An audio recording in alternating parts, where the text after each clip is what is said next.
Chapter 57. After they finished eating, Fatty Chu and Wei Ziqi stayed behind to clean up.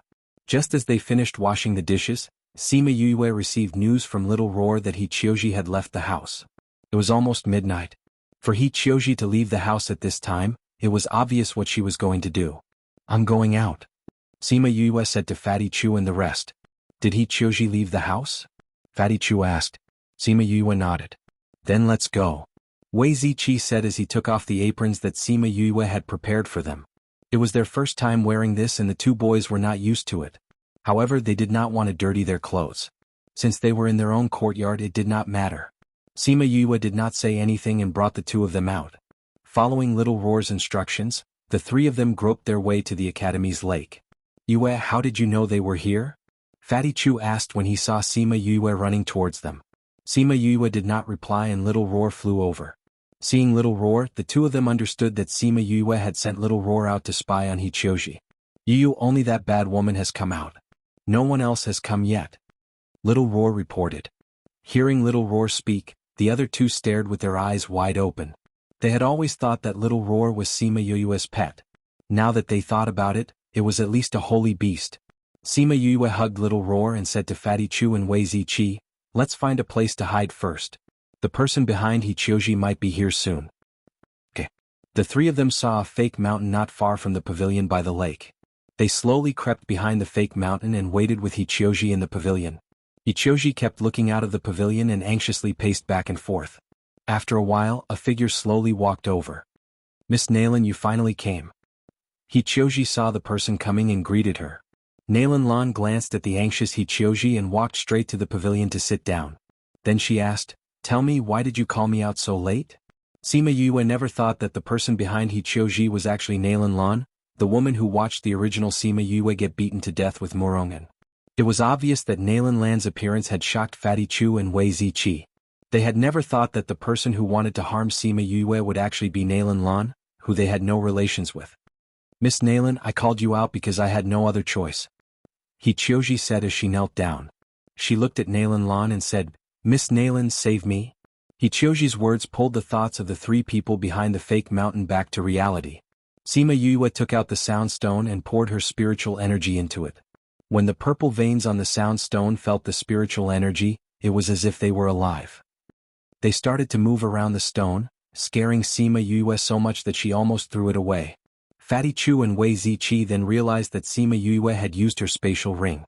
Seeing her use her spiritual energy to move the sound stone, the two of them were even more shocked than when they saw Nalan Lan. "This." Fatty Chu wanted to say something but his mouth was covered by someone. Wei Ziqi shook his head at Fatty Chu, indicating that he should not say anything. Although he was also shocked, if he were to make a sound, it would definitely disrupt Sima Yue's plans. Fatty Chu blinked, indicating that he understood. Only then did Wei Ziqi put down his hand. Sima Yue looked at Wei Ziqi gratefully before turning around to look at the two people in the pavilion. "Save me?" Nalan Lan looked disdainfully at He Qiuji who was kneeling on the ground.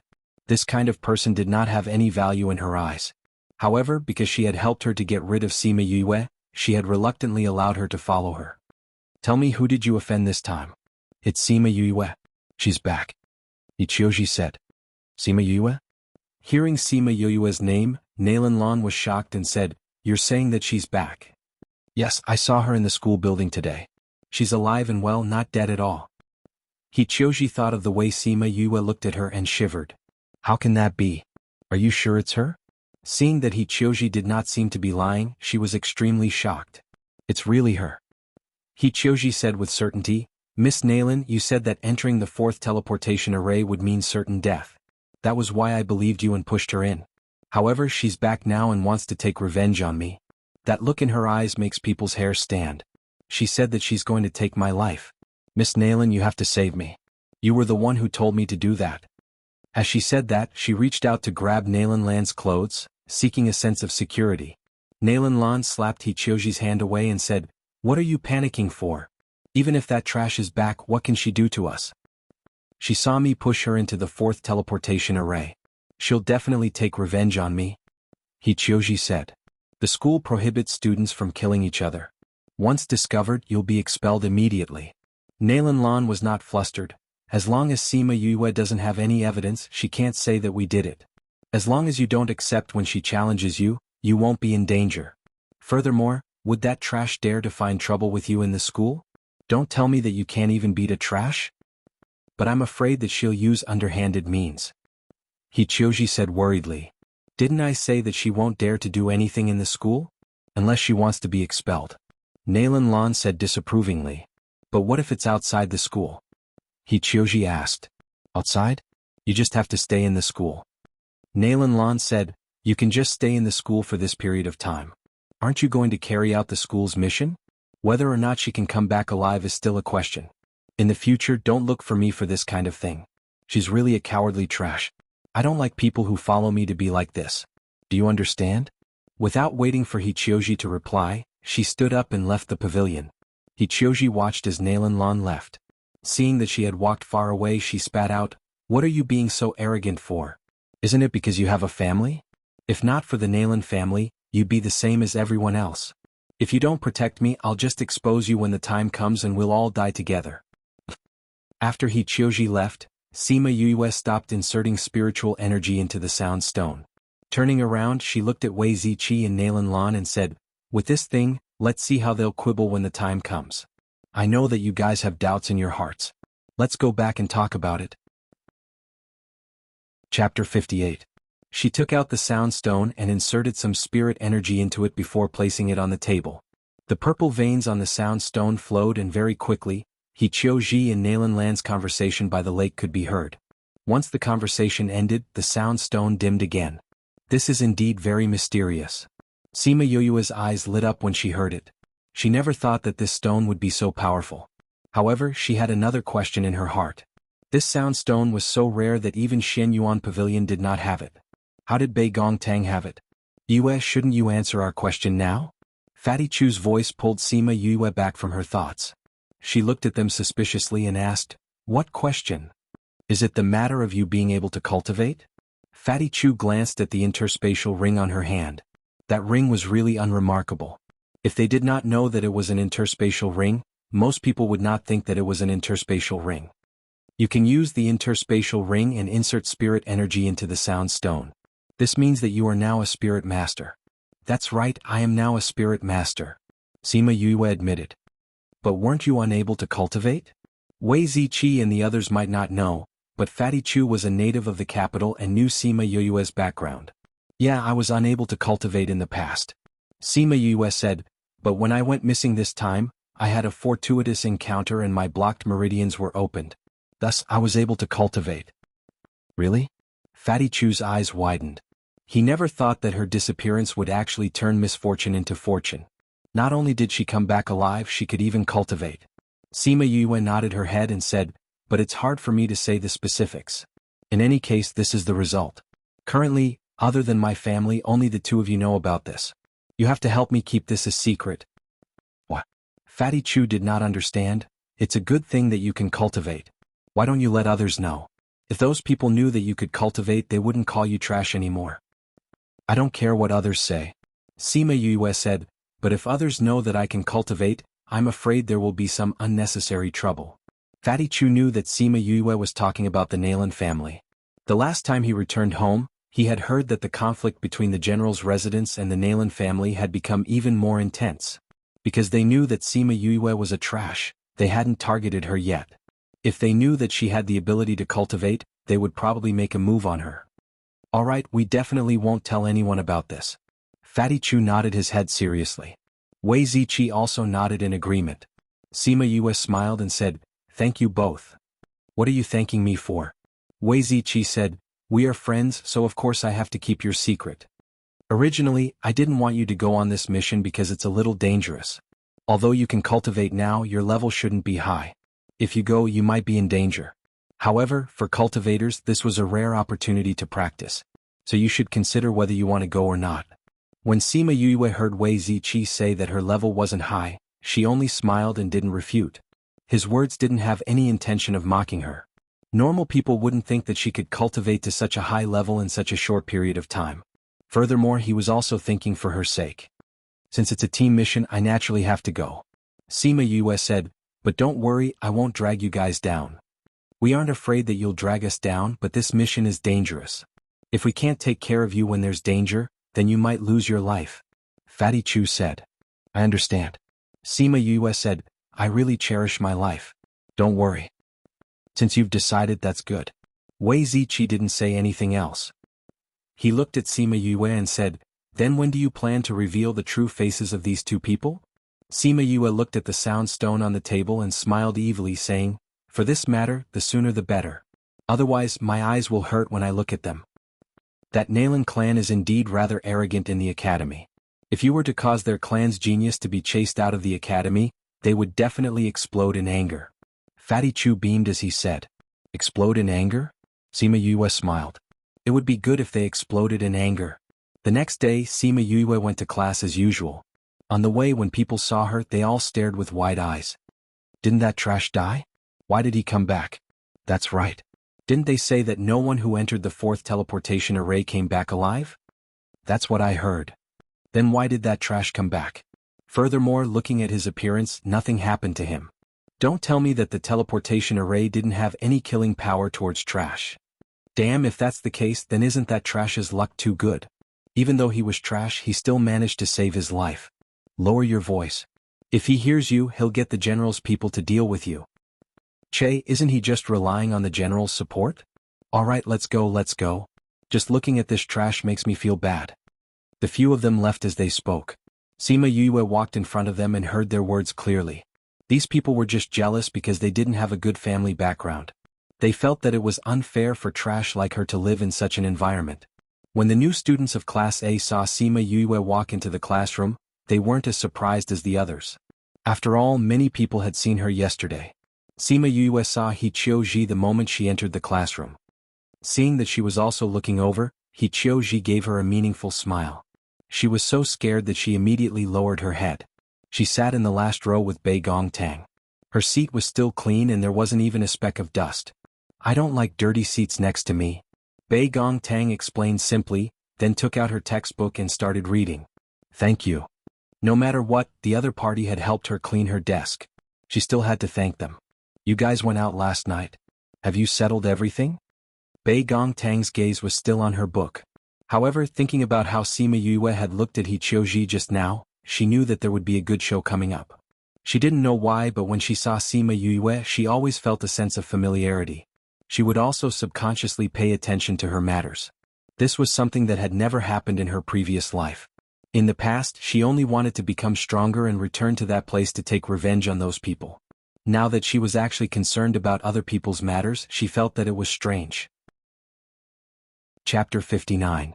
This lesson was about geography, and it just so happened that the Puluo mountain range was covered. After explaining the terrain, the teacher began to talk about the spirit beasts in the mountain range. The entire lesson was focused on explaining the characteristics of the spirit beasts and so on. Sima Yue listened attentively. If she wanted to survive in this world, she had to understand it well. Furthermore, she had seen some of the spirit beasts in the Puluo mountain range before, so it did not sound too boring. Especially since the teacher's words were very practical. If she had known these things before she went to the Puluo mountain range, it would not have been as difficult to deal with the spirit beasts as before. She and Bei Gongtang listened attentively, but that Fatty Chu and Wei Ziqi's minds were not here. They were also absent-minded as they listened to the lesson.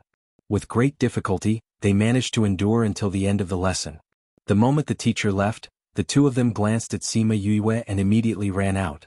One of them went to look for Feng Zhixing, while the other ran towards the school's plaza. Before leaving, Wei Ziqi even shouted towards the classroom, "If you want to watch the show, go to the school's plaza." Being shouted at by Wei Ziqi without rhyme or reason, everyone's curiosity was piqued and they all went to the school's plaza. He Qiuji saw that everyone had left and sat in her seat without moving. She had a premonition that this show had something to do with her. Let's go. Sima Yue and Bei Gongtang were waiting at the back of the classroom. Seeing that everyone had left and He Qiuji was still sitting in her seat, they stepped forward and said, I'm not going. He Qiuji said, I still have some things to do. Yes, I still have some things to do. I'll leave first. After speaking, she stood up and wanted to leave. Sima Yue grabbed her collar and said, You are one of the main characters today. If you don't go, then wouldn't this show be incomplete? Let's go. Sima Yue, let go of me. When He Qiuji heard Sima Yue say this, she was even more unwilling to go. She twisted her body in an attempt to break free from her grip. But no matter how she tried to move, she was still held tightly. Sima Yue saw that He Qiuji was being restless and grabbed her hand. Shi Qiuji's hand pulled her hand back. Shi Yue was in pain and she scolded, "Sima Yue, what are you trying to do? Aren't you afraid of being expelled from the academy?" Sima Yue's hand tightened. "Sima Yue, you think that I would deal with you in private? I will not give Nalan Lan an excuse to expel me from the academy." Yue Sima. He Qiuji looked at Bei Gongtang, who was standing at the side, and gave up resisting. By the time Sima Yue and Bei Gongtang brought He Qiuji to the academy plaza, there were already many people gathered there. Other than the new students, there were also many older students. The academy plaza was right in the center of the academy. It was the place where students had to pass by after class. Hearing that there was going to be a show, everyone stayed behind. Those who wanted to watch the show stood in groups of 2s and 3s. Everyone was curious about what was going to happen today. Nalan Lan and Murong walked out of the classroom together with 3 or 4 other students. When they passed by the academy plaza, they were stopped by Sima Yue. Seeing Sima Yue, the 2 leaders' faces fell. Murong An's face was cold as he said, "Sima Yue, why are you looking for me again? Sima Yue, how can you be so shameless? You just heard that you came back and you came to pester young Master Murong." The people behind started to scold her. When has he ever been shameless? Every time he saw young Master Murong, he would come running over like a dog. Sima Yulu had received Sima Yue's message in the morning, telling him to come to the academy plaza after class. He didn't expect to hear those people scolding his brother the moment he arrived. He rushed over and punched the person who was talking. "You dare to scold my brother?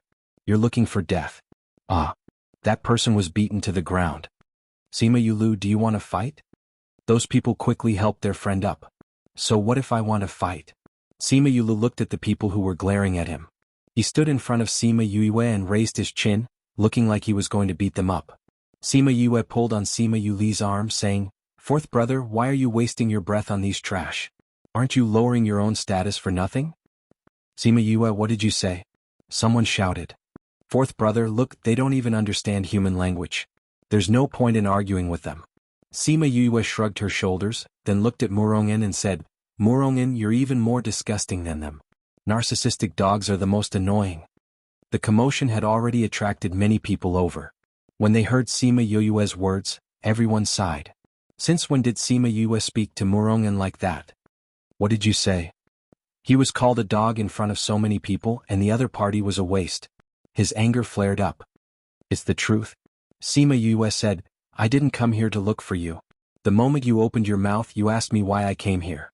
If this isn't narcissism, then what is? Or is it that you're impressed by this young master's beauty and hope that this young master came here to look for you so that you can do something?" "Nonsense." Murongen quickly denied. "Whether you're talking nonsense or not, I'm too lazy to argue with you." Sima Yue saw that Fatty Chu had already brought Feng Zhixing along with the short and fat head of teaching. Seeing that it was about time, she said, "Nalan Lan, I'm here to look for you today." "Look for me?" When Nalan Lan heard Sima Yue's words, her heart skipped a beat. She thought that Sima Yue couldn't possibly have any evidence against her. Even if He Qiuji said that she was the one who ordered it, she could just deny it. Thus, she calmed down and asked, "Why are you looking for me? Why is everyone gathered here? Also, who did you say called us here?"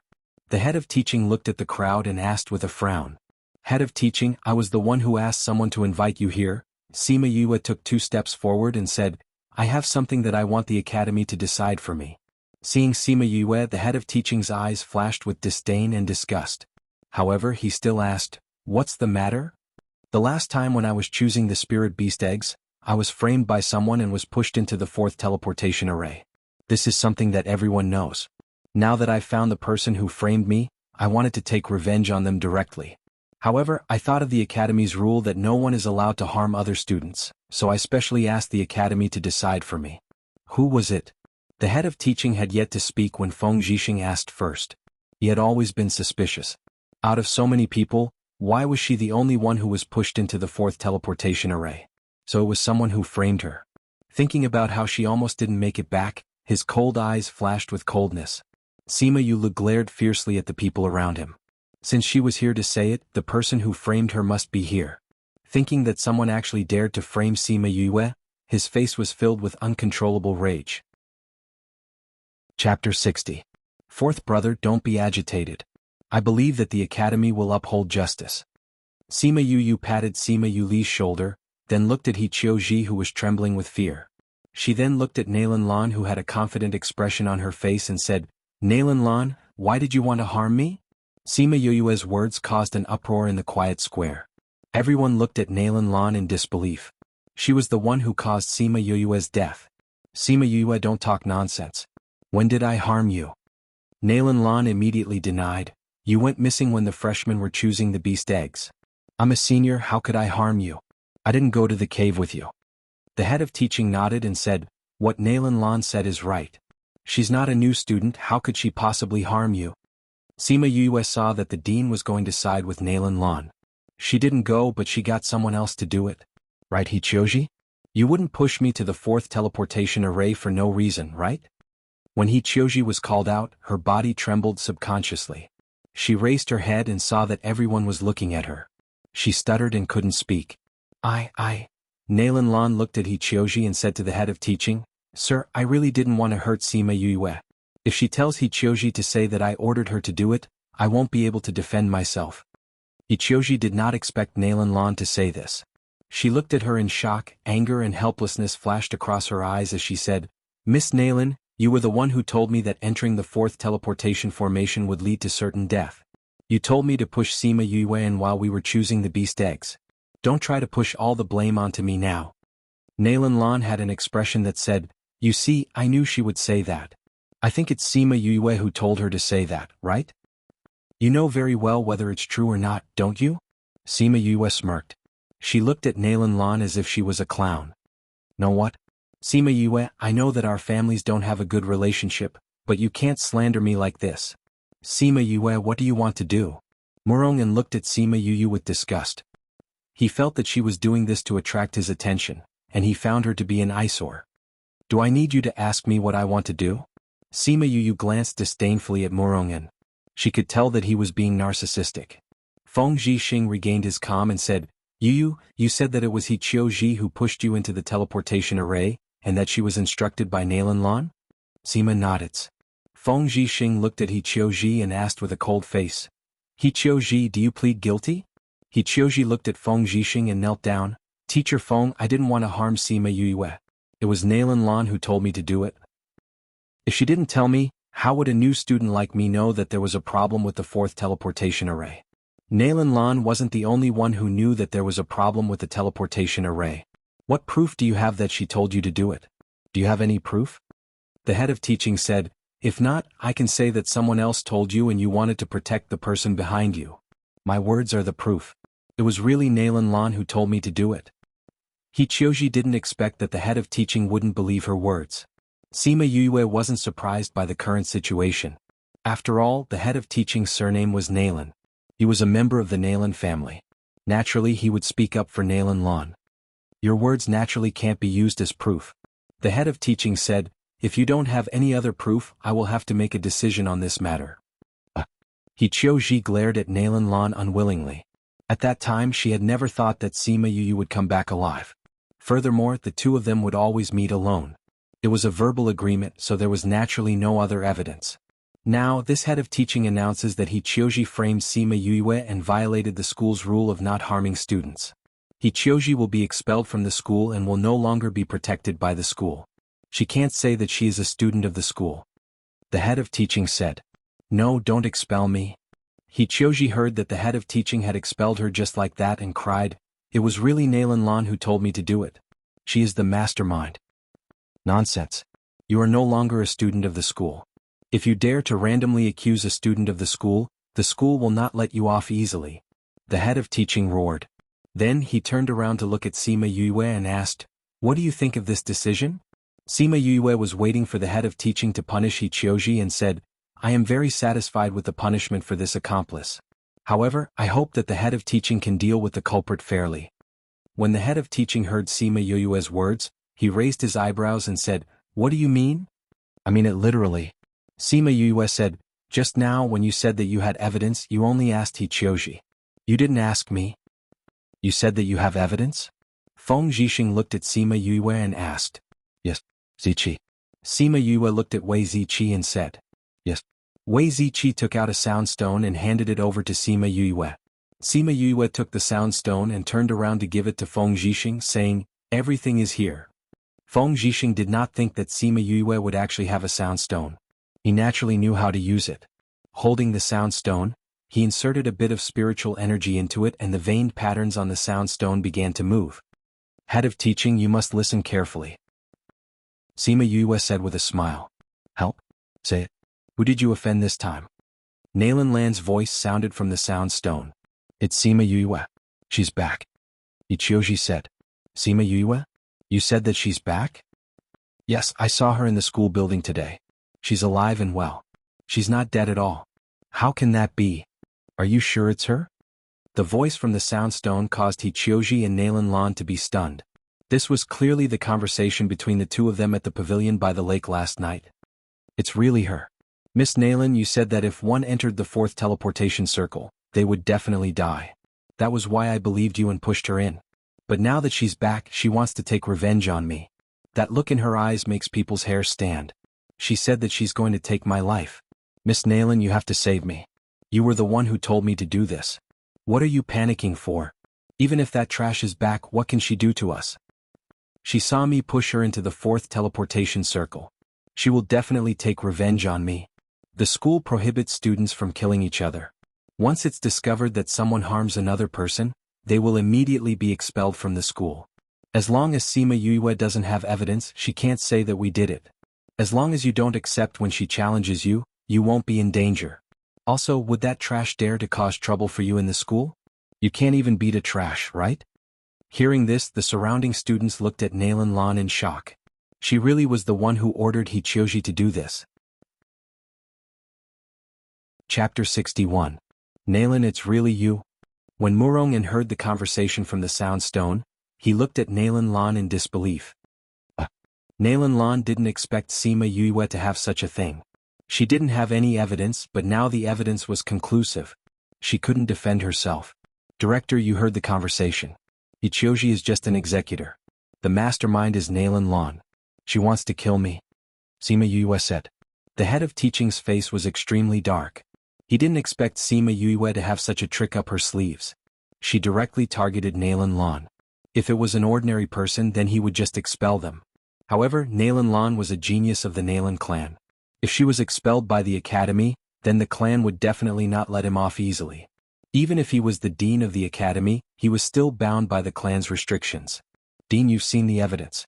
Please uphold justice for my student, Feng Zhixing said directly when he saw the dean's expression. This, Sima Yue, you only have a voice and it only said Miss Nalan. It doesn't say that it's Nalan Lan, so this evidence can't be established. The dean thought for a while and said something that even he didn't believe. Hearing this, the surrounding students hissed. Director, what do you mean by this? Feng Zhixing said with a cold face. The head of teaching seemed to be very satisfied with the reason he found and said, that's what I mean. There's not enough evidence. We can't say that it was Nalan Lan who ordered it, so we can't make any decisions about Nalan Lan. Director, how can you be like this? Sima Yulu shouted at the teaching director. Sima Yulu, what kind of attitude is this? The head of teaching looked at Sima Yulu with dissatisfaction. If you continue to be like this, be careful that I don't charge you with the crime of disrespecting your teacher. Before the head of teaching could finish his words, he felt a figure flash before his eyes, followed by Nalan Lan's scream. Sima Yue, what are you doing? When the head of teaching saw Sima Yue walking towards Nalan Lan, he placed a dagger on her neck when no one was paying attention. What am I doing? Didn't you see it? Sima Yue said, anyway, you've decided to side with her today. The evidence was clear, but you didn't punish her. From this, it seemed that hurting a classmate wasn't a big deal. So I thought, since that's the case, I'll settle this matter myself. I don't know if her head will still be on her neck if my dagger slips. Stop. The dean saw Sima Yue's dagger moving and immediately stopped her. Why should I stop? Sima Yue looked sarcastically at the head of teaching. So many students heard the conversation between Hichioji and Nalan Lan, but you insist that it wasn't her. Since that's the case, I can kill her and say that I didn't do it. Anyway, I believe that the general's residence has the ability to shut everyone up. You?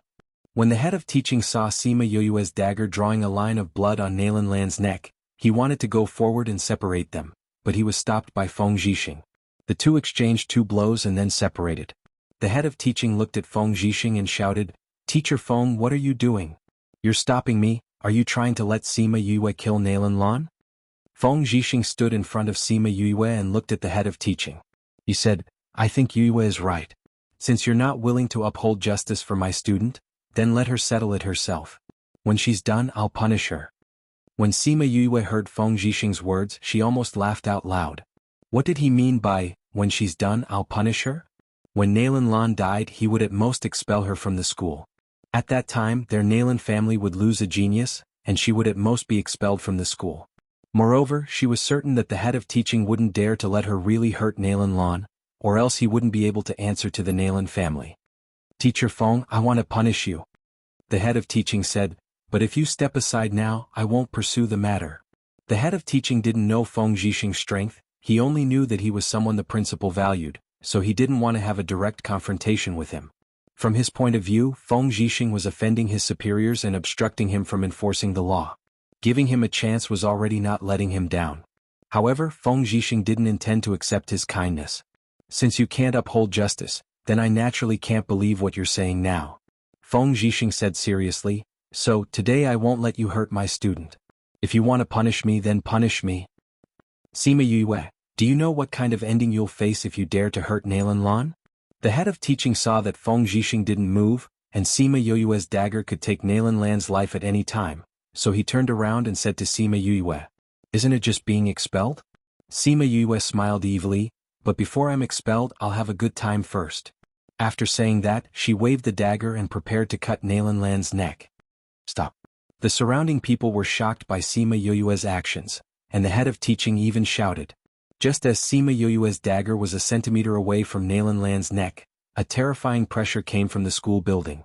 That pressure caused everyone present to be unable to move. Only Feng Zhixing turned around to look at the source of the pressure. That was the head of teaching's office. The head of teaching's window opened, and a figure flew out and landed on the square. Seeing Sima Yue and Nalan Lan, he walked over and pulled Nalan Lan away from Sima Yue.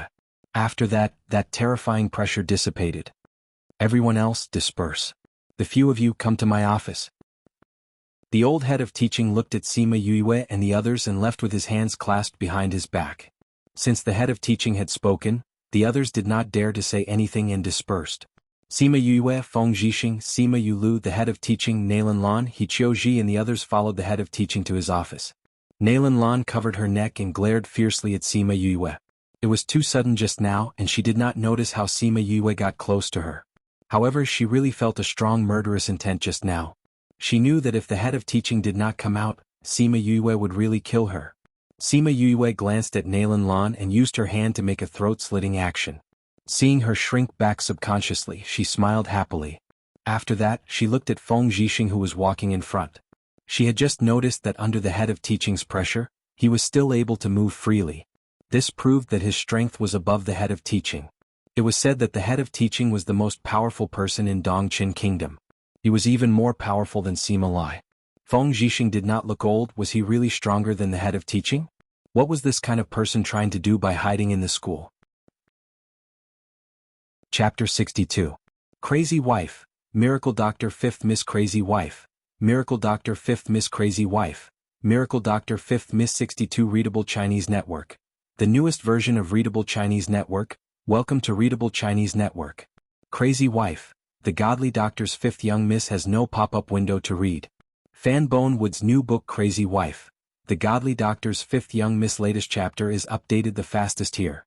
Current location, the Voice of God, Crazy Wife, 5th miss of the Divine Doctor 1, 2, 3, wink with a frown.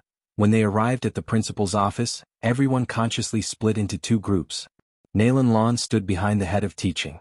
Sima Yu and Sima Yulu stood behind Feng Zhixing. He Qiuji looked around and stood beside Sima Yu.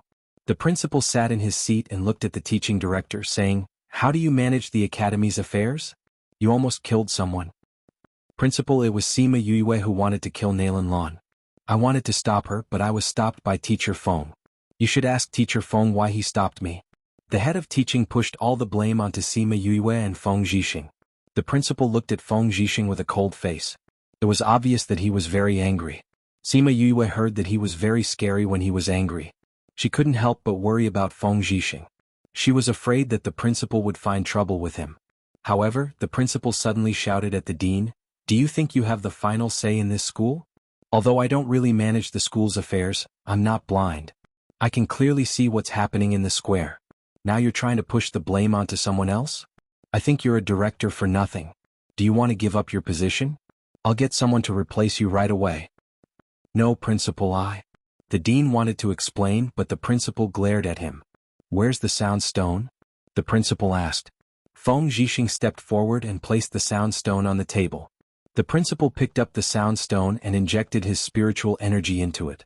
The dialogue from before began to play again. As he listened, he glared daggers at the head of teaching. His meaning was that the head of teaching was so obvious, yet he still made such a decision.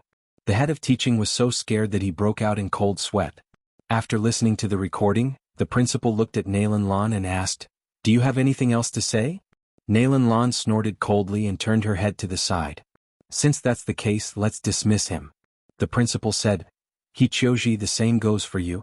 When the two of you go back, pack your things and leave the academy. From this moment on, you are no longer students of the academy. Now go back and pack your things." Nalan Lan walked out first. When she passed by Sima Yue, she glared at her fiercely. Seeing that the situation had been settled, Hichioji could only leave unwillingly. "As for you, as the head of teaching, you have been unfair in your handling of affairs and engaged in malpractice for personal gain. You will be suspended for a year. During this time, someone will take over your position. You should go home and reflect on your actions," the principal said to the head of teaching.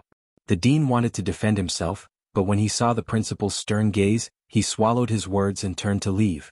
Sima Yue rubbed her nose. Was the matter settled just like that? No matter what, Nalan Lan had been fired. Her first goal had been achieved. Right now, only Sima Yue, Feng Zhixing and the principal were in the house. Seeing that Sima Yue was distracted, the principal snorted and pulled her back to reality. Sima Yue saw that the principal was looking at her and immediately stood up straight, acting like a good student. "Why are you pretending to be obedient now?" The principal looked at Sima Yue and said, "Do you know that if I didn't do anything, you would have been expelled today? Harming a fellow student, you really have guts." Sima Yue grinned and said, "Didn't I know that you would come, principal? That's why I did it." "You knew?" The principal raised his eyebrows in surprise. "That's right. You've been watching from the window for so long. You definitely wouldn't watch us blow this matter up," Sima Yue said. "You knew that I was watching from here?" The principal and Feng Zhixing looked at each other. It was normal for Feng Zhixing to discover him because he had an unknown strength. But Sima Yue actually knew that he was watching? "That's right. You were already here when Master Feng and the rest arrived at the square," Sima Yue said confidently. From the beginning she felt that someone was watching from here. Who else would be able to see from here other than the principal? As an assassin in her previous life, she was very sensitive to this kind of attention. She was the best at hiding herself and discovering others. She immediately felt the principal's undisguised gaze. "That's why you used this method to get me out?" the principal asked. Sima Yue nodded her head. "The head of teaching is determined to protect Nalan Lan. Only you can stop him. But you just stood here and watched without showing yourself. I had no other choice," Sima Yue said with a sigh. "But then again, if I had been impulsive just now, or if my hand had slipped..." Seeing the principal's face getting darker and darker, Sima Yue's voice got softer and softer. She swallowed the last words that she wanted to say. "I promised your grandfather that I would give you an explanation. I didn't think that you would catch the culprit yourself. Now I've given you justice. I don't care what you do outside the sect. But the Nalan clan is not to be trifled with."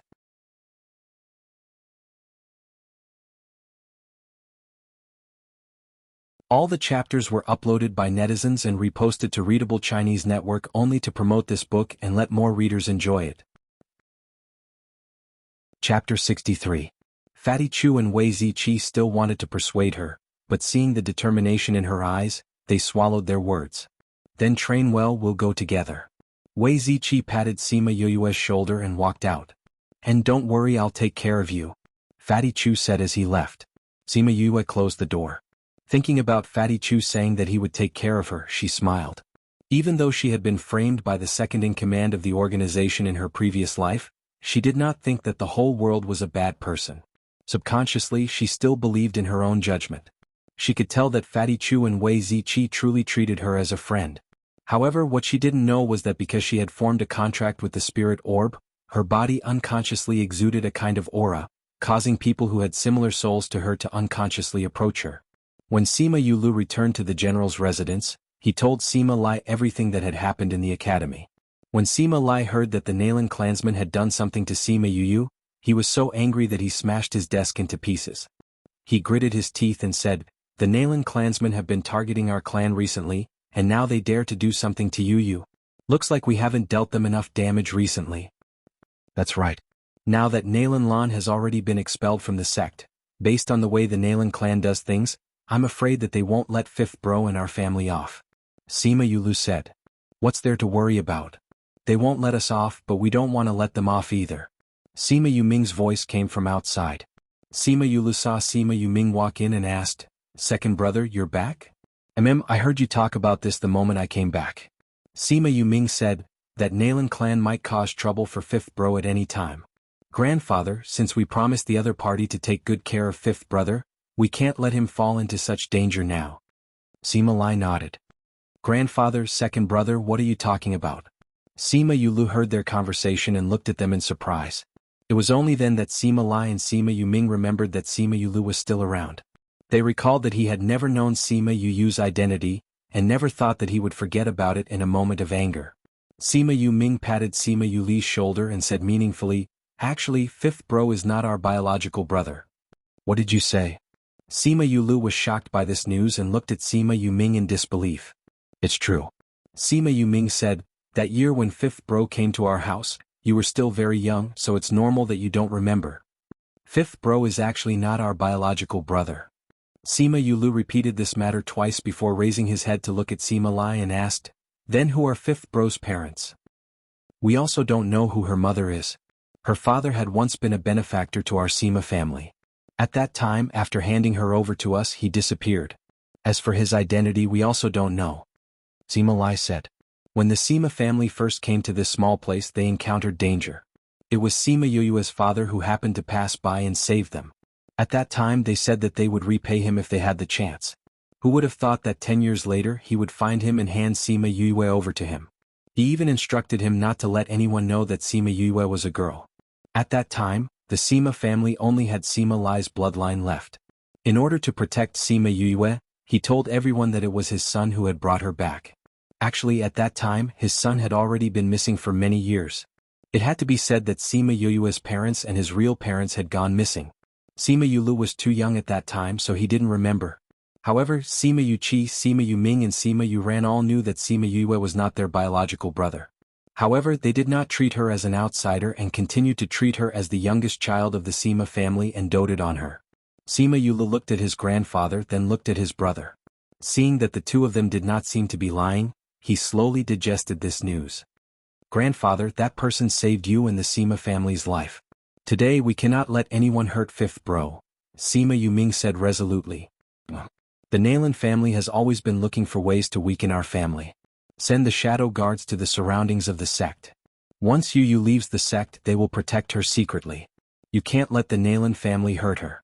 Sima Lai said, as for the sect, I believe that Feng Zhixing will not let her get hurt. That's true. What exactly is Feng Zhixing's identity? Sima Yulu asked curiously. Sima Lai shook his head, I don't know either. I've asked that old guy in the sect before, but even he doesn't know Feng Zhixing's true identity.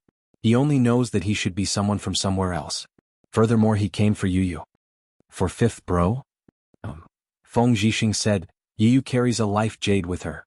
Something like a life jade is not something that just anyone can have. Usually only big clans have it. Furthermore, it has to be placed in the ancestral hall of the clan. Yuyu has a life jade, but it is not placed in the ancestral hall of the clan. Instead, it was brought out by her father. This shows that her identity is not simple. However, it is not safe. Speaking of Sima Yuyu's life jade, Sima Yulu and his brother thought of the few months that Sima Yuyu had gone missing. They relied on the life jade to not go crazy. I don't think we've heard of anyone in this world who has something like a life jade. Sima Yulu said. Yes. People in this world can't make one at all. Sima Lai said, they don't even have the materials to make one, let alone the strength to do so. So Fifth Bro's identity might not be from this world? Sima Yuming asked. That's just my guess. Sima Lai said, however, when Feng Zhixin came to see you use Life Jade, he said that he was there when you used Life Jade was made. This means that he should be from that place as well. Furthermore, he knows you use identity. Then will he tell her about Fifth Bro's identity? Sima Yuming furrowed his eyebrows. Probably not for the time being. Sima Lai said, the way I see it, it seems more like he came to see you use life than to tell her the truth. Hearing what Sima Lai said, Sima Yuming and Sima Yulu heaved a sigh of relief. Even if Sima Yu was not their biological brother, they had lived together for so many years and had a brotherly bond. They did not want anyone to break this bond. Alright Yulu, go back to the sect. Yuming and I will discuss how to deal with the Nalan clan. Sima Lai said. Okay, if there's anything you need me to do, you must tell me. I'm also a member of the Sima family. Sima Yulu said seriously. Your current mission is to cultivate well and look after Fifth Bro in the sect. Sima Yuming patted Sima Yuli's shoulder. Alright. Then I'll go back first. Sima Yulu shrugged his shoulders and left the study. Seeing that Sima Yulu had left, Sima Yuming turned to look at Sima Lai and asked, Grandfather, how do you plan to deal with the Nalan clan? Chapter 64. The news of the Nalan family's genius girl, Nalan Lan, being expelled from the Imperial College quickly spread throughout the capital. It was like a stone that caused 1,000 ripples. Everyone in the streets and alleys were talking about it. Nalan family. In the main hall, the Nalan family's patriarch was sitting on his seat. The two elders were sitting on one side, while the others were sitting on both sides. In the middle of the room, Nalan Lan was kneeling on the ground in a blue robe. Her head was lowered, and her long hair hung down behind her head, covering her cheeks. Nalan Chi knelt at the side and looked at the tense atmosphere in the room. He said, Father, you can't blame sister for this. It's all that Sima Yoyue's fault. If it weren't for her, sister wouldn't have been expelled. How dare you speak? Nalan he fiercely slammed the teacup in his hand onto the table. Looking at the kneeling Nalan Lan and Nalan Chi, he scolded, You clearly know that you can't do these things in the academy, yet you still did it. Now that you've been expelled, you've lost the face of my Nalan family. Nalan Lan lowered her head, not saying a word. Patriarch Lan, didn't want things to turn out like this. I thought that it would be fine if that trash was killed, but I didn't expect her to come back alive. The great elder at the side said, Lan, also wanted to strike a blow at that old fellow Sima Lai. You see, when that trash disappeared, we did indeed take the opportunity to strike at the Sima family. That's right, Patriarch. Lan-er's talent is extraordinary. Without the academy, how could our Nalan clan not be able to nurture the younger generation? Another elder also spoke up for Nalan Lan. But being expelled by the academy, how much shame would it bring to the family? Now, I'll punish you to go to the ancestral hall and repent for 3 months. Reflect on your actions. When Nalan he heard the two elders exonerate his daughter, his heart relaxed a lot. He gave Nalan Lan a punishment that was neither painful nor itchy. Nalan Lan kowtowed to the front, got up and left. From the moment she came back to the moment she left, she had not said a single word. Everyone thought that she had been struck by this matter, but her lowered eyes were bursting with intense hatred and killing intent. She secretly thought that when she came out of the ancestral hall, she would definitely take that trash's dog life. After Nalan Lan left, the great elder waved his hand and dismissed the juniors. There was no need for them to participate in the following conversation. Patriarch, the Sima family is going to directly fall out with us this time. The second elder said. This time the Sima family has humiliated us greatly. We must repay them well. Nalan he gritted his teeth and said, When I went to see the old ancestor yesterday, he also said that we should clean up the Sima family as soon as possible. Then let's start to close the net. The first elder and second elder nodded in agreement when they heard that this was the old ancestor's intention. For a long time, the Sima family had been suppressing their Nalan family. This time they must take down the Sima family. As a result, the struggle between the two families moved from the shadows to the surface. No matter what field it was, the two families had a tendency to fight to the death. Sima Yue also knew a little about the struggle between the two families in the academy. However, she was now ordered by Sima Lai to stay in the academy and was not allowed to go back. She could only work hard to improve herself in the academy. For more than a month, Sima Yue had been practicing alchemy in the spirit pearl. Previously, she had almost finished refining. After practicing for a few more days, she once again set her sights on the second step of fusion. This time, Sima Yue chose the simplest first-grade pill, the blood coagulation pill, to practice. This blood coagulation pill only required 4 kinds of ingredients. Moreover, they were all relatively mild ingredients. The probability of explosion was relatively small and the success rate was relatively high. It was a pill that ordinary alchemists would use. After letting Little Spirit prepare the ingredients, Sima Yue once again confirmed the steps of refining the pill. After making sure that she had memorized them, she then began to refine the ingredients. She was already very familiar with the step of refining the essence of the ingredients. Very quickly, all 4 ingredients were refined. After sorting out the refined medicinal herbs, he first put 2 of them into the pill furnace. After a while he put another one in. Thinking about the previous time when the furnace exploded, Sima Yue still had some lingering fear in her heart when she put the ingredients in. She was afraid that the same thing would happen again. However, this time the ingredients gave her face and did not explode. This made her greatly relieved. Following the instructions in the book, she controlled the size of the flame. At this time, she realized that without her own flame, refining pills was a very troublesome thing. After a few minutes, Sima Yue put the last ingredient into the pill furnace. Luckily this time the furnace did not explode. However, just when she thought that she had succeeded, a gurgling sound came from the pill furnace. Then with a poochie sound, a burnt smell was emitted from the small hole on the pill furnace lid. This meant that the fusion had failed. Sima Yue extinguished the fire and opened the pill furnace lid. As expected, she saw a black lump of something inside. She could not help but sigh. You don't be disappointed. This is your first time, it's normal to fail. It'll be fine once you're familiar with it. Little Roar appeared behind her and comforted her. I'm not disappointed. Sima Yue shook her head and said, I'm just thinking that refining pills is really not a simple thing. Of course. Little Spirit also appeared in the air and said, Master before Master said that the steps of refining pills are not very difficult. However, it is not without reason that tens of thousands of spirit masters are blocked outside. Every minute of refining pills, every step of control must be precise.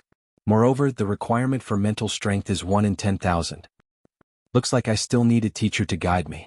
Sima Yue touched her chin and began to think about who to choose as her teacher. However, after going through all the pill masters in her mind, she could not think of anyone suitable. They're all crooked melons and cracked dates. I won't be able to learn anything from them. Thinking about how those pill masters were all arrogant, Sima Yue rejected all of them. If those pill masters knew that they were being looked down upon like this, they would be so angry that they would stomp their feet. Forget it, I'll just try it myself first. When I meet a good pill master, I'll think about becoming his disciple. After Sima Yue finished speaking, she picked up another set of ingredients and began to practice. 3 days later, she finally succeeded in refining the first batch of medicinal liquid. Now for the last step, condensing the pill. Sima Yue let out a long sigh of relief. Then, she placed her hand in front of the pill furnace and condensed her spiritual energy, slowly injecting it into the pill furnace. Peng! Once the spiritual energy came into contact with the medicinal liquid, a violent explosion occurred. The pill furnace was blown into pieces and flew everywhere. Sima Yue was also blown away by the force of the explosion. Damn it! It exploded again. Before she fainted, she vaguely saw a fiery red figure appear beside her. There was also a pair of complicated eyes looking at her. Chapter 65. Bang. When Sima Yue slowly regained her consciousness, pain was the only thing she could feel. Yu is awake. Little Roar's voice sounded beside her ear. Looks like he's awake. Little Spirit's voice carried a hint of arrogance. But why hasn't Master opened her eyes? Exquisite's worried voice came from Sima Yue's chin. Ling Long, don't lie on Yu's stomach. Yu won't be able to wake up. Little Roar flew over and lifted Ling Long up. Ling Long moved and broke free from Little Roar's claws. Landing on Guang's back, she fiercely glared at Little Roar. Master should have regained consciousness. Guang sniffed Sima Yue and said.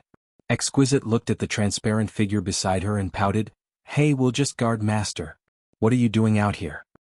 Wah, don't tell me you've taken a fancy to Yu? Little Roar roared at Emo Sha. Let's say this first, Yu is ours, don't fight with us. Emo Sha faintly glanced at the beasts and ignored them. His gaze then landed on Sima Yue, his gaze deep and serene. Little Roar looked at Emo Sha, then looked at Sima Yue. Why was this guy looking at Yu like that? There was a problem. Sima Yue listened to Little Roar and the others chattering non-stop in her ears. She felt as if her brain was about to explode, but she could not open her eyes. I'll deal with you guys when I wake up. Sima Yue could not help but think. Although she couldn't open her eyes, her consciousness was abnormally clear. The nerves in her body were also more sensitive, and the pain in every part of her body was magnified several times. Just when she felt that she was about to faint from the pain again, there was a sudden cracking sound somewhere in her body. Then, a cold breath came out from her lower abdomen and traveled through her limbs and bones. As the aura flowed through him, the burning pain slowly lessened until it finally disappeared. After the aura traveled a few times, it returned to his lower abdomen and quieted down. Sima Yue slowly opened her eyes. Little Roar and the others were nowhere to be seen. They probably saw that she was fine and ran off to play. Master, you're awake. Ye Guang saw that Sima Yue was awake and said excitedly. Sima Yue sat up. The first person she saw was not Ye Guang but Emo Sha, who was sitting at the side. Why did this guy come out? She rubbed her forehead and said, Yu Guang, how long have I been unconscious? You use consciousness, you're awake? But after regaining consciousness, you slept for another 2.5 days, so it's been 3 days. Ye Guang replied from the other side. 3 days? She said Yue was Yue's by Yu. Was it you was Yue? Yu? Only then did she notice that her hands were smooth and flawless, just like before. Yue of her to. It's healed. Emo Sha suddenly said. Sima Yue looked at Emo Sha in surprise. Did he just say that the wound on her hand was healed? Surprised? Emo Sha looked at Sima Yue. Not only is your hand healed, the other wounds on your body are healed as well. Sima Yue touched the wounds on her body. Indeed, she could not feel them anymore. How? Sima Yue could not hide her surprise. She looked at Emo Sha and asked, Did you heal me? Emo Sha shook his head and said, You did it yourself. Me. Sima Yue pointed at herself suspiciously. It was obvious that she did not believe Emo Sha's words. Master, you really healed by yourself. Ye Guang said from the side, When you were unconscious, the wounds on your body healed bit by bit. We were all shocked at that time. It's really me? Sima Yue still felt that this matter was too unbelievable. However, Ye Guang was an honest person and would not lie to its master. If it said that it healed by itself, then it should be true. But when did she have such an amazing self-healing ability? While she was in a daze, Emo Sha suddenly floated over and arrived in front of Sima Yue, giving her a big fright. What are you doing? She looked at the face that was suddenly enlarged. Even if it was good-looking, it was still very scary. There's something wrong with your body. Emo Sha sniffed Sima Yue's body and said coldly. Sima Yue saw that Emo Sha was looking at her like she was his prey.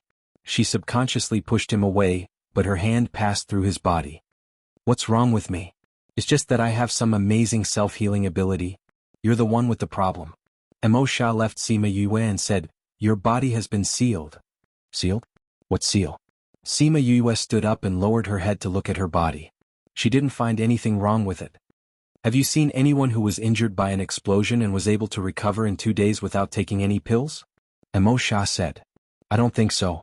Sima Yue said. Have you had such an experience before? Emo Sha asked again. Sima Yue thought about it in her memory and shook her head. In the past, this body was often injured, but every time she relied on pills to get better. She had never experienced such a situation before. Could it be that my self-healing ability has something to do with the seal you mentioned? Sima Yue looked at Emo Sha and asked. At the moment of the explosion, I felt a familiar aura. Emo Sha said, I wanted to confirm if it was it, but you were unconscious so I couldn't do anything. How can you confirm? Sima Yue asked. Also, what's with the seal you mentioned? You have to let me confirm before I can answer your question. Emo Sha said. Tell me how to confirm it first. Sima Yue looked at Emo Sha in disbelief. This was a big devil. If he played any tricks, she would be sold by him and have to count the money for him. I'll enter your body. Emo Sha said. Sima Yue was furious and shouted at him. I told you you're definitely up to no good. If I let you enter my body, what if you try to take over my body? Or what if you hurt my body? I won't let you do that. Emo Sha didn't expect Sima Yue to have such a big reaction and said, I won't hurt you. Iske, I don't believe you. Sima Yue said, I've checked the information. The book said that the Devil Clan is the most untrustworthy. You say you won't hurt me now, but what if you go back on your words after entering my body? Don't. Emo Sha looked at Sima Yoyue's disdainful gaze and was furious. A whirlpool formed around his body.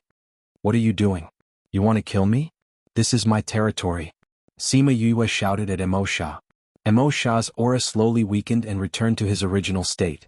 If it wasn't for the fact that the sand on the ground was different, Sima Yoyue wouldn't have been able to tell that he was angry. I can't hurt you. That's because we have a contractual relationship. Emo Sha slowly said these words, successfully causing Sima Yoyue to freeze in place. Chapter 66. Contract relationship?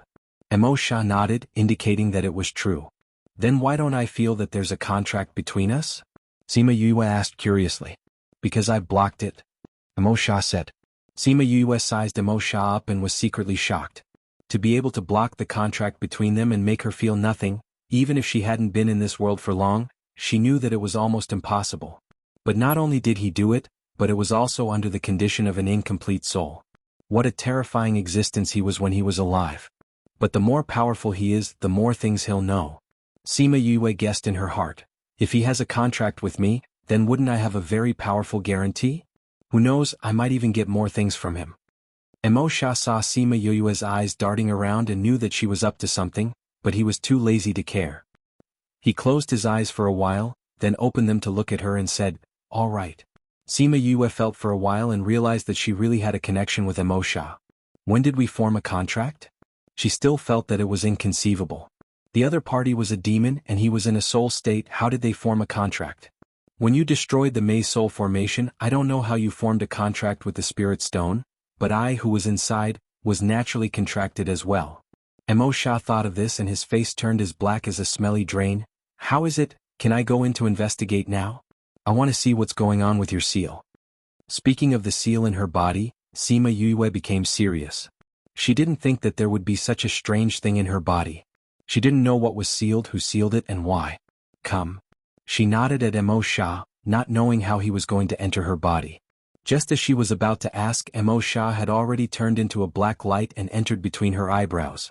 The moment he entered, Sima Yoyue felt a bone-piercing coldness and subconsciously shivered. Why is this guy's temperature so cold? Sima Yoyue could not help but complain. If I don't come out now, I'll be frozen into a popsicle. After a while, before Sima Yoyue's body reached its limit, Emo Sha finally came out from between her eyebrows. As soon as he left, she immediately felt the chill disappear. How is it? What's going on with the seal?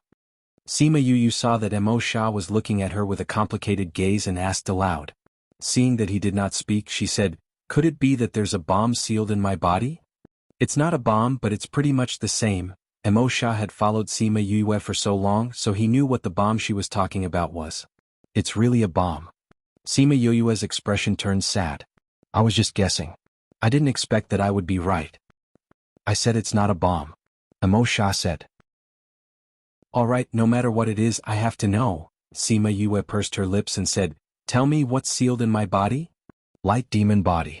Emo Sha's voice trembled when he said this, as if he was excited. Sima Yoyue was confused by the words he said, so she did not notice his excitement. What's a light demon body? Why did it have to be sealed? If it wasn't sealed, I'm afraid that your body would have exploded before you were 2 or 3 years old. Is that scary? Sima Yoyue tried to find some exaggeration on his face, but failed in the end. Then what exactly is this thing? This world is divided into the light world and the dark world. You should know this, right? Emo Sha looked at Sima Yoyue. Don't you know just by looking at you and me? Sima Yoyue felt that Emo Sha would talk for a long time, so she simply took out a chair from her space ring and sat down to listen slowly. Emo Sha looked at Sima Yoyue's actions and could not help but have a face full of black lines. Why was this girl who was so worried just now suddenly looking for a chair to sit down and listen? People in the light world have a type of physique that is rarely seen in hundreds of thousands of years. This type of physique is actually an aura in the body. This aura allows the person to cultivate several times faster than a normal spirit master, and there are very few necks. Furthermore, it has a very strong self-healing ability. This type of physique is called the light body. That's amazing. Sima Yoyue opened her mouth wide. If I were to meet this type of physique, wouldn't that be like opening a super cheat? Correspondingly, in the dark world, people who have dark aura are called the demon body. If one could have one of these, it would be an extremely lucky thing for anyone. Emosha said, but you're different from them. You said that I have the light demon body, don't tell me that I have both types of physiques. Sima Yue said. Emosha gave her a "you're very smart" look and continued, that's right, you have both types of aura in your body. One represents light and the other represents darkness. These two types of aura are originally incompatible. Now that they're coexisting in one body, what do you think will happen? Especially when you were still a baby, even a little bit of impact would have taken your life. No wonder it had to be sealed. Sima Yue said. Then she thought of something and looked straight at Emosha, asking, now that the seal is broken, wouldn't that mean that I'm about to die?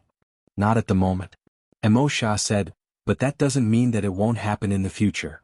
Sima Yue looked at Emosha and smiled brilliantly, saying, you definitely have a way, right?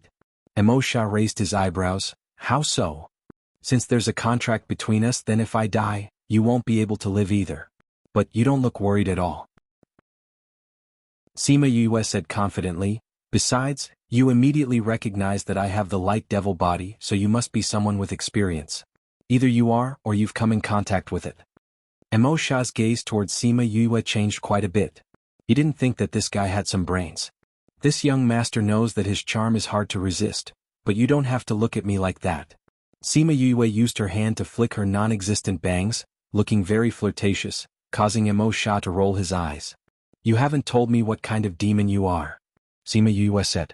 I was once like you. Emosha said faintly. Although Sima Yue guessed it, hearing Emosha say was still a bit shocking. Then how did you become one of the devil race? Emosha glanced at Sima Yue, then looked at the mountain in the distance, saying, when I was young, I was also a human. I didn't grow up in the devil race.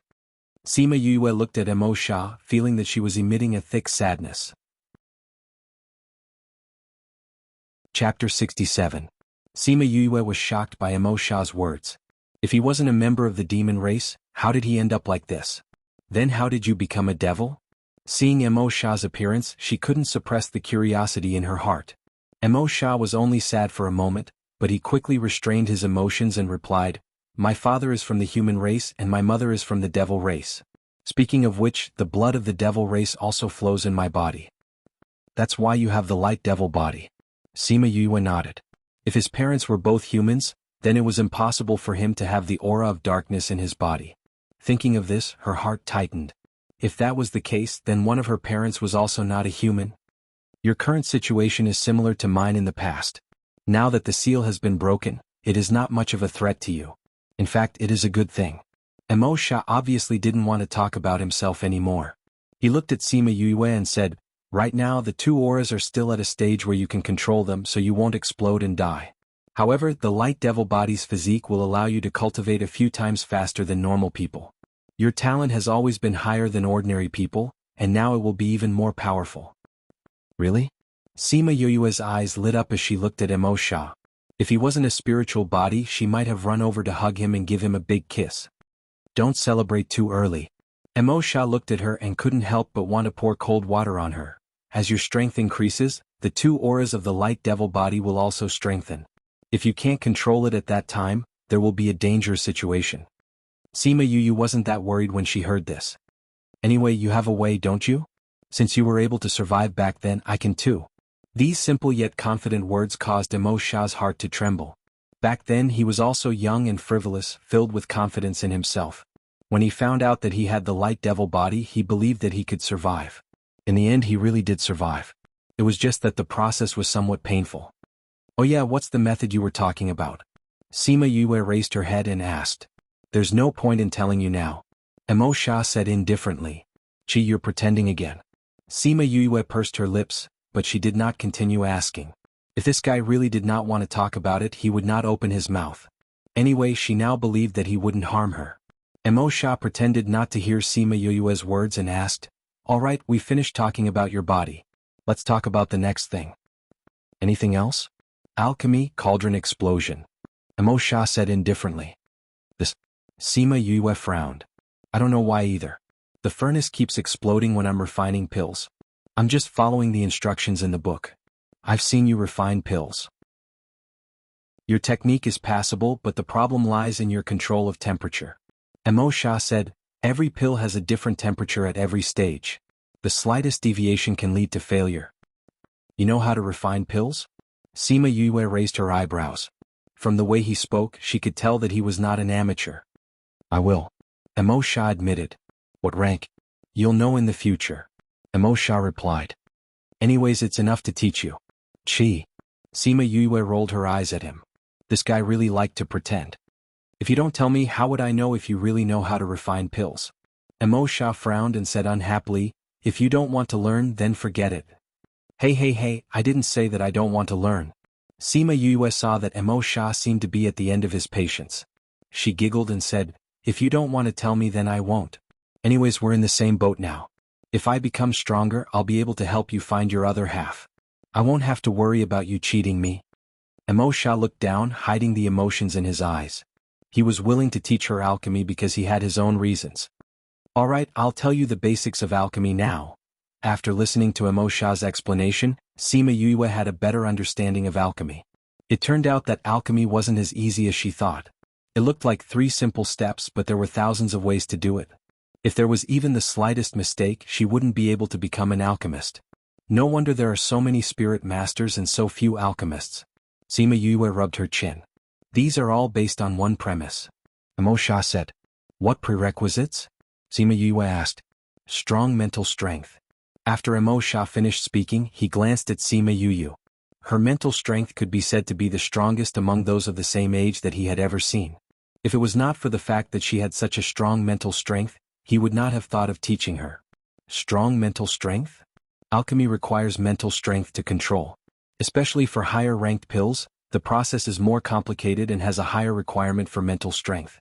The stronger your mental strength, the further you can walk on the path of alchemy. Emo Sha explained. So that's how it is. Sima Yue placed both her hands behind her head and leaned against the back of the chair. She looked at Emo Sha and asked, aren't you from the Devil Clan? How do you know the human clan's alchemy methods? The human and Devil Clan's alchemy methods are the same. It's just that there are some differences when it comes to condensing the pills. Emo Sha said, the human clan's pills need to be infused with light spiritual energy. The Devil Clan's pills need to be infused with dark spiritual energy. For some similar pills, if a Devil Clan member eats a pill infused with light spiritual energy, the pill will turn into poison. On the other hand, humans can't eat pills that contain dark spiritual energy. Understood. Sima Yue nodded. Place the spirit stone on your forehead. Emo Sha said. Sima Yue didn't know what he wanted to do, but she still did as he said. She took out the spirit stone and placed it on her forehead. The moment her forehead touched the spirit stone, a ray of light shot out from the spirit stone and entered her consciousness from between her eyebrows. This is a method to cultivate mental strength. If you practice according to the method on it, your mental strength will become stronger. Emo Sha said. Sima Yue closed her eyes and felt it. In her consciousness, other than the Imperial Beast art, there was now a book filled with an ancient aura. Soul Training Art. Sima Yue looked at the name on the page and her heart trembled. She opened her eyes and looked at Emo Sha, asking, isn't it cultivating mental strength? Why is it the soul training art? The stronger the soul, the stronger the mental strength. Emo Sha explained simply, alright, let's go to the alchemy room. You can refine the pills from before again. I will guide you from the side. Okay. Hearing Emo Sha say this, Sima Yue put away the questions in her heart and her curiosity towards the soul training art. She brought him to the alchemy room. She could ask him those questions later. Learning alchemy was the most important thing now. Chapter 68. Sima Yue found a few more sets of ingredients to refine the blood coagulation pill. Under Emo Sha's watchful eyes, she refined each of the ingredients. Emo Sha watched her as she refined the herbs, and his eyes shone with approval. She hadn't been in contact with alchemy for a long time, but her movements were quite proficient. It seemed that not only did she have the talent for alchemy, she also had the determination to work hard. After refining the herbs, Sima Yue looked at Emo Sha who was beside her. Put the ingredients into the furnace in order. I will remind you of the things you need to pay attention to at every step. Emo Sha said. Sima Yue took a deep breath and placed the ingredients that she had refined into the furnace in order. When it was time to put in the second ingredient and when it was time to control the heat, Mo Sha would always remind her when it was time to do so. With Mo Sha's guidance, half an hour later, a pill with a faint medicinal fragrance slowly formed. "All right, extinguish the fire," Mo Sha said.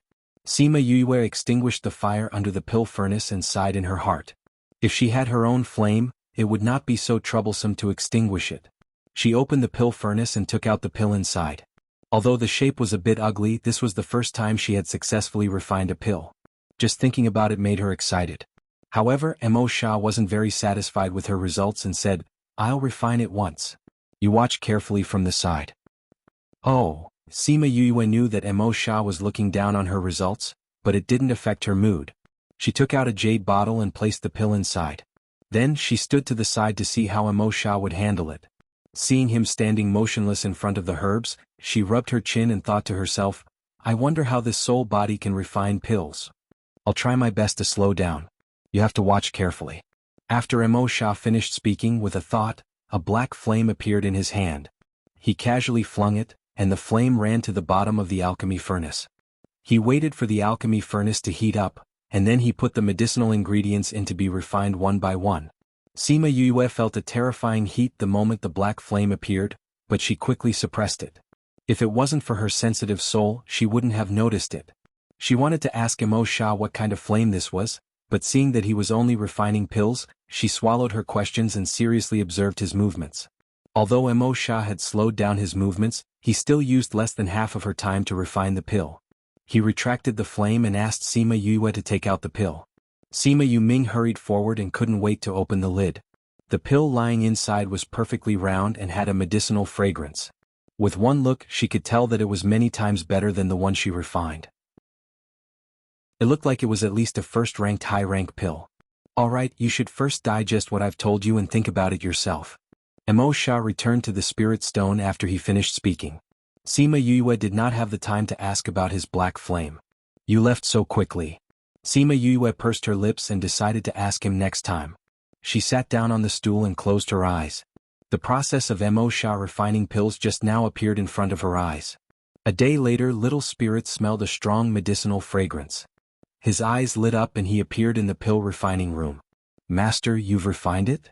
Sima Yue kept the pill that she had just refined into a jade bottle and ignored Little Spirit's gluttonous look, saying, I've refined it." "Haha, I told you that you would definitely become an alchemist." Little Spirit laughed twice and looked at Sima Yue as if he was looking at a treasure. Sima Yue threw the jade bottle into Little Spirit's hands, saying, "Clean it up." After that, she flashed out of the spirit pearl. Little Spirit saw that the pill refining room was in a mess, and with a wave of his hand, the room returned to its original tidiness. After that, he took the jade bottle and disappeared happily. Inside the room, Sima Yue sat cross-legged on the bed. After a while, she opened her eyes and spat out a mouthful of turbid air. The tiredness from refining pills had disappeared. "Yu, Fatty Chu and the others came to look for you a few times while you were in closed-door cultivation." Little Roar saw that Sima Yue had woken up and said while lying on the table, "What's the matter?" Sima Yue got down from the bed. "I don't know, they just walked around the door a few times. They probably thought that you were cultivating, so they didn't knock on the door." Little Roar's 4 short limbs moved vigorously and wanted to turn over, but after a few tries he still failed. Sima Yue walked over and lowered her head to look at him. She reached out and flipped him over, saying indifferently, "You should lose some weight." After saying that, she opened the door and walked out. Little Roar laid on the table and looked at Sima Yue's back with tears streaming down his face. He wailed in his heart, "That's because you fattened me up in the past. Now you actually despise me for being fat." Sima Yue stepped out of the room and coincidentally saw Ouyang Fei walking in from outside. A faint smell of blood floated from his body. "You're injured?" Ouyang Fei looked at her and didn't say anything as he directly returned to his room. Sima Yue rubbed her nose. This guy's aura was lower than usual today. Could it be because he was beaten up? "Yue, you're out?" Wei Ziqi came out from his room and smiled at Sima Yue. "Yeah." Sima Yue nodded. "Little Roar said that you guys came to look for me during this period of time?" "Yes, regarding the mission, we originally wanted to discuss it with you.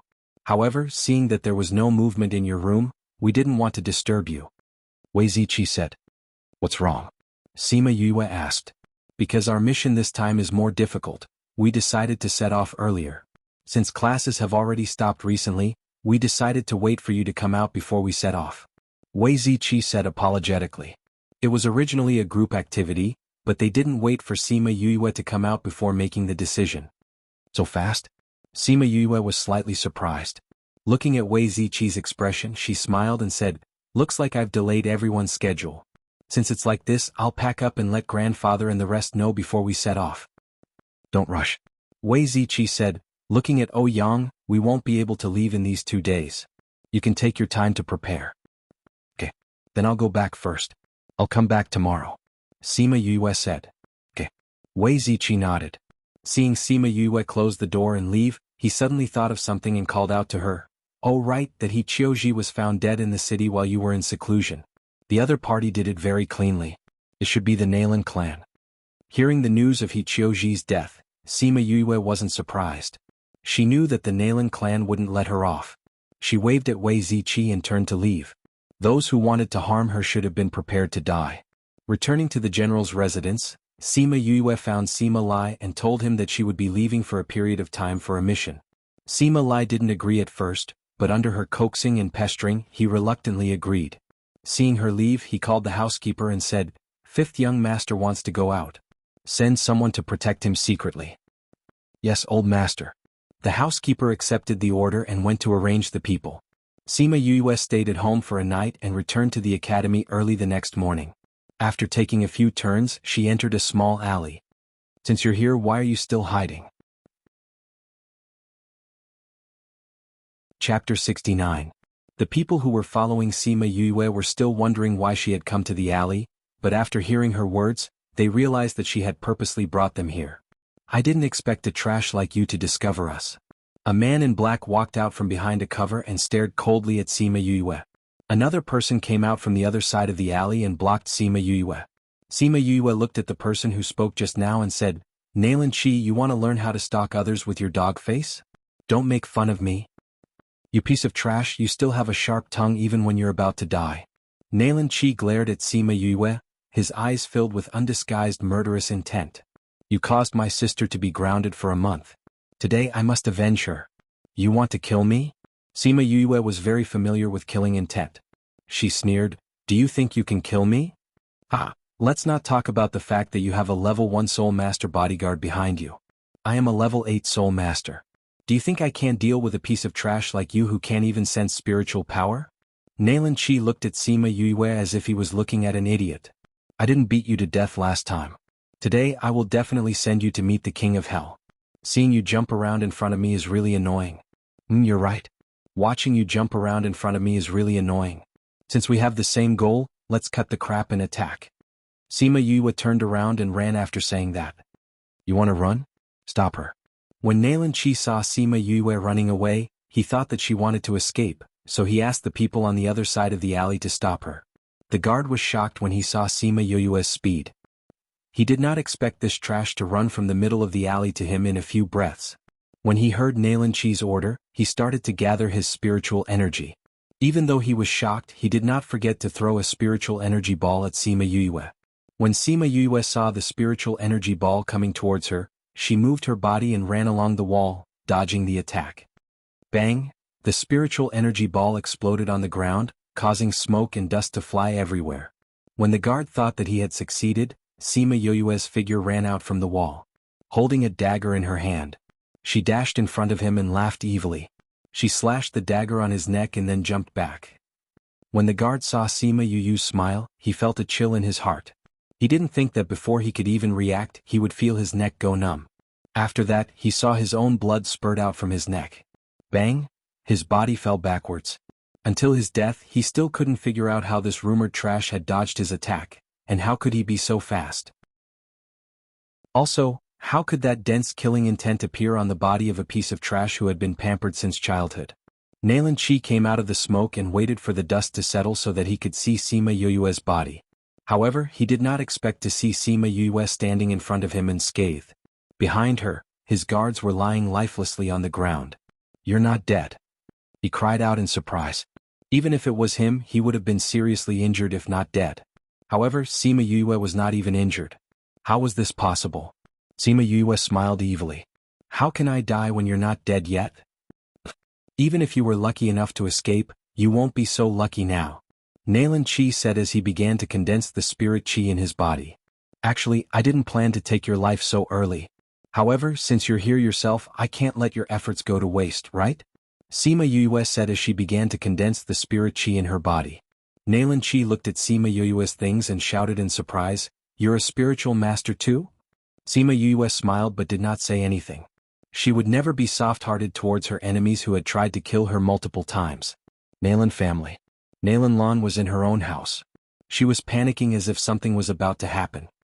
Could it be that my brother really went to find trouble with Sima Yue? Nalan Lan mumbled to herself. In the morning, Nalan Chi came to tell her that Sima Yue had returned home last night and was going to the academy today. He planned to kill her on the way there. She did not agree at first, but Nalan Chi insisted and left with his guards. After Nalan Chi left, she began to panic and was worried that something would happen. However, when she thought about it, Sima Yue was just a good-for-nothing. With Nalan Chi and his guard's strength, killing her was just a matter of moving their fingers. Her heart calmed down when she thought about it this way. Sima Yue, it's a pity that I can't end your life with my own hands. However, it's the same if you die in my brother's hands. Nalan Lan clenched her fists when she thought about being kicked out of the academy. In the small alley, Sima Yue came to Nalan Chi's side. Seeing that his face had been burned beyond recognition by her spirit chi flames, his eyes were filled with fear and shock. She kicked him and said, "Why are you so shocked? Because I know how to cultivate? Or because you didn't think that you would be defeated so quickly?" Nalan Chi blinked his eyes, unable to say a word. He did not think that not only did Sima Yue know how to cultivate, her level was even higher than his. He did not know why, but when she used her spirit chi, there was no indication of her level. However, he could feel that she was at least a spirit master. Seeing the murderous intent in her eyes, he suddenly regretted it. If he did not bring people to kill her today, or if he was not arrogant and brought more people, he would not have ended up like this. I have always been a person of my words. Since I said that I would take your life today, I naturally will not keep my word. Sima Yue took out the dagger that Ling Long had transformed into and said, "You are ruthless in this life, but unfortunately your strength is not enough. Pray that you will not meet me in your next life." After saying this, she stabbed the dagger into Nalan Chi's heart and completely ended his life. In order to prevent any trouble from finding Nalan Chi's body, she kept Nalan Chi and his guards' bodies into the spirit pearl and handed it over to Little Spirit to deal with. Little Spirit saw the bodies that Sima Yue threw in and clapped his little hands. The two bodies turned into dust and dissipated into the air.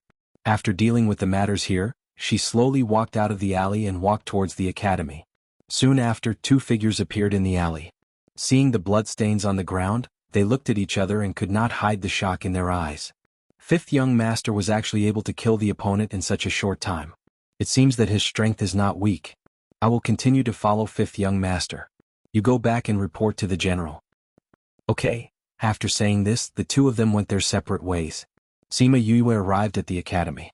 Before she reached the dormitory, she met someone waiting for her on a quiet path. Chapter 70. Teacher Feng, what are you doing here? Sima Yue looked at Feng Zhixing's figure and stopped to ask. This was a small path that led to the dormitory. Usually, very few people would use this path because it was still early. She did not think that Feng Zhixing would be waiting for her here. Waiting for you. Feng Zhixing looked at Sima Yue and said lightly. What's the matter?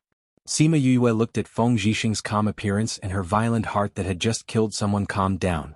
Ouyang Fei came to find me yesterday and said that you guys will be leaving the school today. Feng Zhixing said. Sima Yue did not think that they would be leaving so soon. However, thinking that she had already delayed them for a few days, Ouyang Fei and the rest must be anxious. Yes, they said that they would be leaving early. She nodded. Your mission is the most difficult one this time. It is also very dangerous. You have to be careful. Feng Zhixing said. I will. Thank you for your concern. If there's nothing else, I will leave first. They are still waiting for me. Sima Yue scratched her face and said with a smile. Go. Feng Zhixing waved his hand. Seeing that Sima Yue had left, he muttered, There's the smell of blood. What did this girl do? Master, are you okay with letting her go with those people on this mission? A voice sounded out from nowhere. There's nothing to be worried about. If she wants to do it, then let her go. Experience is also good for increasing her strength. Feng Zhixing said as he slowly left the small path. When Sima Yue returned to the dormitory, the other 4 people were already prepared and waiting for her. Zichi, didn't you say that we would wait for 2 days? Why are you in such a rush? Seeing the 4 people ready to go, she pulled Wei Zichi over and asked. Wei Zichi helplessly looked at Ouyang Fei and said, we wanted to let him rest for 2 days before going because he was injured. However, he insisted, so we did not say anything. Have you packed your things? I have everything with me. Sima Yue waved the space ring on her hand and said with a smile. Then let's go. Wei Zichi patted Sima Yue's shoulder and said to the other 3. The pressure on Ouyang Fei's body was still as low as yesterday. Hearing Wei Zichi's words, he did not utter a single word as he walked out of the courtyard. Let's go. Bei Gongtang said faintly before walking out. Sima Yue, Fatty Chu and Wei Zichi looked at each other, shrugged their shoulders and followed. Alright Zichi, you guys still haven't told me what our mission is. Following them to the Soul Master Guild, Sima Yue realized that she had been busy cultivating and refining pills. She had completely forgotten to ask about the mission. Wei Zichi slapped his forehead and said with some vexation, See, I forgot to tell you about our mission. Our mission this time is to collect some medicinal herbs. Medicinal herbs? Sima Yue was astonished. If they needed medicinal herbs, they could just go to the pharmacy to buy them. Why did they have to go and look for them? Actually, looking for medicinal herbs is just a superficial mission. Fatty Chu said, the Academy wants to use this opportunity to train themselves because the medicinal herbs we are looking for can only be found in the Puluo mountain range. There are many magical beasts there, and if we encounter some, we can increase our practical experience. Hearing about the Puluo mountain range, Sima Yue was a little emotional. It seemed that she had only been back for a few months and now she had to go there again. Let's go, we need to use the teleportation array to go to a city near the Puluo mountain range. When it was their turn, Wei Zichi paid the fee for the 5 of them and told the maid the name of a city. Yin City, 5 people. The maid said as she handed 5 plates to Wei Zichi. Wei Zichi took the plates and distributed them to everyone. Sima Yue looked at the plates in her hands and thought that there was no need to fill in the form. It was probably because there were too many people here and filling in the form was too troublesome. This Yin City was decided by me and Ouyang. Wei Zichi explained to Sima Yue as he walked. We've asked around and found that there are fewer spirit beasts in the northern part of the Puluo mountain range. This time we are going to the north and Yin City is the biggest city in the northern part. Arriving at the house where the teleportation array was, Bei Gongtang and the others handed the plates to the people at the side. After that, they stood in the teleportation array and looked at Sima Yue and the other 2. Thinking about how she had fallen flat on her face the last time she had used the teleportation array, Sima Yue's eyes flashed when she saw the teleportation array again. Once the 5 of them had gone up, the teleportation array began to activate and they quickly disappeared from the house. Not long after they had left, another 2 groups of people arrived at the Spirit Master Guild. Looking at their clothes, they were also students from the Imperial Academy. Yin City. One of them handed the plate over and said these 2 words to the person in charge before standing in the teleportation array. Boss, do you think they will really go from Yin City to the Puluo mountain range? The second person who had arrived at the teleportation array asked. The person who had been addressed as boss glanced at that person but did not say anything. That person shrugged his shoulders and stood to one side. In the evening, Sima Yue and the others appeared at the Spirit Master Guild in Yin City. Let's first find an inn to rest for the night. At the same time, we can also find out about the situation at the Puluo mountain range. How about it? Wei Zichi asked. All right. Fatty Chu was the first to agree. After staying in the teleportation array for so long, his back was aching. I have no objections. Sima Yue replied. Bei Gongtang and Ouyang Fei also nodded their heads.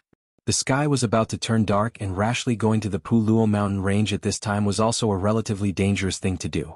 Thus, the 5 of them conveniently asked for the location of the nearest inn when they left the Spirit Master Guild. They went to book 5 rooms and ate dinner before going back to rest. Not long after they had checked into the inn, a few other people also checked in. Sima Yue returned to the house and sprawled on the bed. During dinner, she saw that the other 4 people all had grave expressions on their faces. She knew that they were nervous about entering the mountain the next day. However, to her who had stayed in the Puluo mountain range for so long, there was nothing to be nervous about. Thus, after a simple wash-up, she hugged her blanket and fell asleep. The next morning, the few of them gathered downstairs to eat breakfast.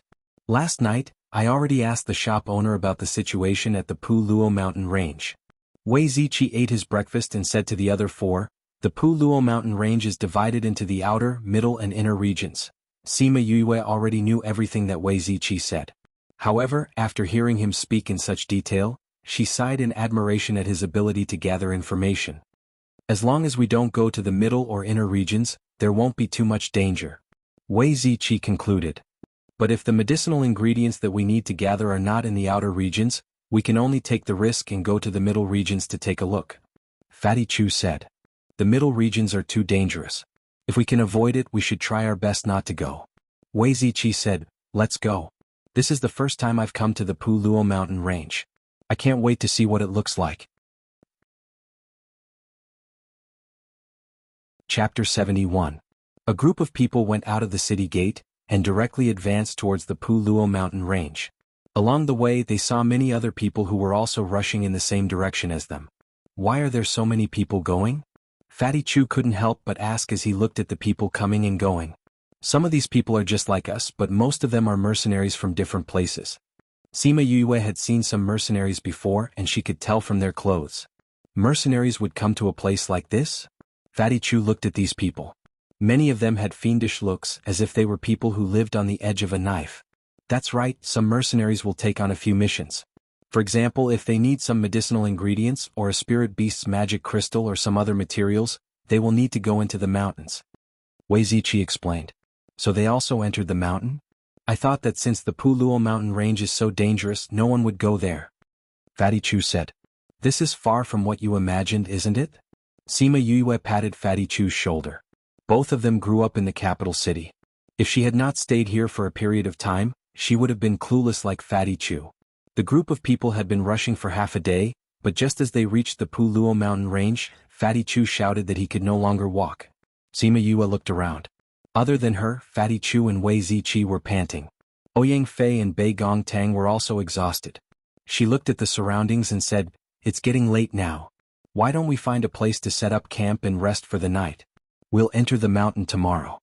Hearing Sima Yue's words, Fatty Chu sat down on the floor and looked at Sima Yue's relaxed face, saying, Yue, we're all so tired, why aren't you tired at all? I usually train my body. This kind of physical exhaustion is useless to me. Sima Yue shrugged and said, you guys can rest here. I'll go and see if there's a spacious place nearby. After she finished speaking, she left, leaving the four of them to rest. After a while, Sima Yue came back after taking a stroll. Seeing that Fatty Chu and the rest had already rested, she said, I just found a suitable place to set up camp. Shall we go over? All right. Sima Yue brought the others to the place she had her eyes on.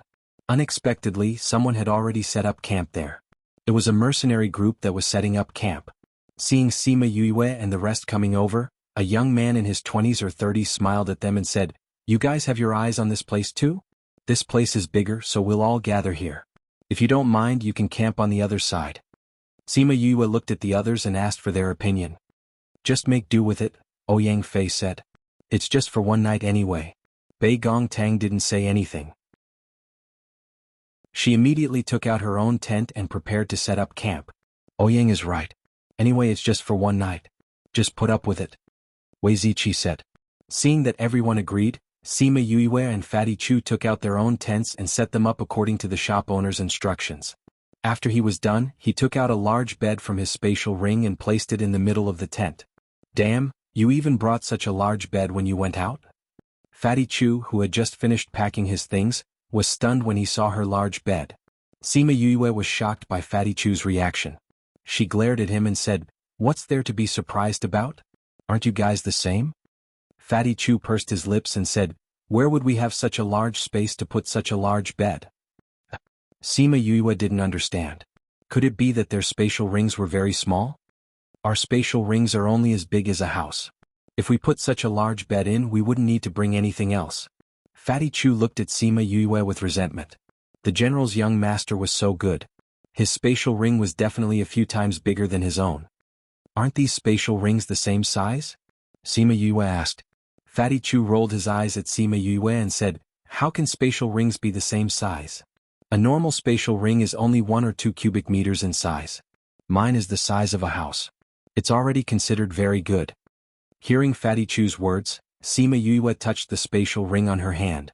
Sima Lai had given it to her after she was able to cultivate. He said that her father had left it for her and she had been using it ever since. Looking at the spatial ring that was as big as a luxurious villa, she didn't dare to imagine what rank her father had left behind. Alright, stop complaining. Sima Yue said, when there's a chance in the future I'll get you a big one. Let's go see how Ouyang and the others are doing. When they went out, Wei Ziqi, Bei Gong Tang and Ouyang Fei were already sitting in the middle of the campsite and chatting. The place they chose was filled with tall trees. The branches and leaves on the top were dense, but there were very few tree trunks on the bottom. It looked more spacious. Those mercenaries had also tidied up their campsite and were eating dinner in 2s and 3s. Yue, you're done tidying up? Wei Ziqi waved at Sima Yue. Sima Yue sized up those mercenaries. The youth who had spoken before felt her gaze and turned his head to smile at her before turning back to talk to his teammates. Sima Yue and the others chatted for a while before the youth stood up and walked over. Facing the 5 of them, he cupped his hands and said, I am Qing Wuya from the Green Mountain Mercenary Group. Is this your first time coming to Puluo Mountain Range? Yes. Does young Master Qing have any business with us? Wei Ziqi returned the greeting. Looks like I guessed correctly. Qing Wuya said with a smile, I just saw that you guys had set up camp for so long and had yet to eat dinner. I wanted to remind you that because there are more trees in the mountains, the sky gets dark earlier. So you guys can eat dinner earlier to avoid getting dark at night. Many thanks for young Master Qing's reminder. Wei Ziqi said with a smile. You're welcome. We mercenaries don't have the habit of being polite. If you don't mind, you can call me Big Brother Qing. What, young Master Qing? I'm not used to it. Qing Wuya scratched the back of his head. Big Brother Qing. If Big Brother Qing has the time, why don't we sit down and chat? Wei Ziqi said as he took out a chair from his spatial ring. Qing Wuya recognized that Wei Ziqi's spatial ring was not simple. It was definitely not something that an ordinary person could afford. Seeing that he had taken out a chair, he smiled and said, Sure. Big Brother Qing, do you guys come to Puluo Mountain Range often? Wei Ziqi asked. That's right. Puluo Mountain Range can be said to be the place that we mercenaries come to the most. Young Master Qing replied. Then you guys should be more familiar with this place? Then can you tell us more about the situation here? Wei Ziqi asked with a smile. Sima Yue looked at Wei Ziqi. This guy was handsome and had a warm smile. He also knew how to talk, giving people a kind of cultured and refined feeling. It made people unconsciously feel close to him. This kind of closeness was different from the closeness that came from her own spirit pearl. It was more of a personal charm. Chapter 72. Qing Wuya nodded his head and said, That's fine, there are some places in the Puluo Mountain Range that are relatively dangerous. Telling you will save you the trouble of rushing in. // You guys continue chatting, I'll go and cook, Sima Yue said as she got up from the stool. What Qing Wuya said was right, the sky did indeed get dark earlier in the mountains, so dinner had to be eaten earlier. Everyone knew that she had a picky taste. As long as she had time, she would not eat dry food. Therefore, everyone was lucky to follow her. She came to an open space and took out all the cooking utensils, pots, bowls, ladles, and basins. The Green Mountain mercenaries were stunned. TSK looks like he's from a big family. He even brought these things when he went out. A mercenary sighed as he looked at the Sima Yue guy. Of course. You can tell from the way they're dressed that they're not ordinary people. How big is this spatial ring? Alright, stop being envious. Let's drink. Sima Yue didn't care about the envy she had caused. She took out some dishes from her soul pearl and started to cook dinner. Qing Wuya was also shocked by Sima Yue's actions. This was the first time he met someone who even brought along a cooking utensil. Big Brother Qing, don't be so surprised. She is rather picky about what she eats and doesn't like to eat dry rations. Wei Ziqi said, Just now you said that there have been a lot of people coming to Puluo Mountain Range recently? Qing Wuya shifted his gaze away from Sima Yue's chef and nodded. That's right, this is something I discovered recently. Our Green Mountain Mercenary Group can be considered as one of the top mercenary groups in Yen City. We often go in and out of this Puluo Mountain Range. As long as there is even the slightest abnormality here, we will be able to see it.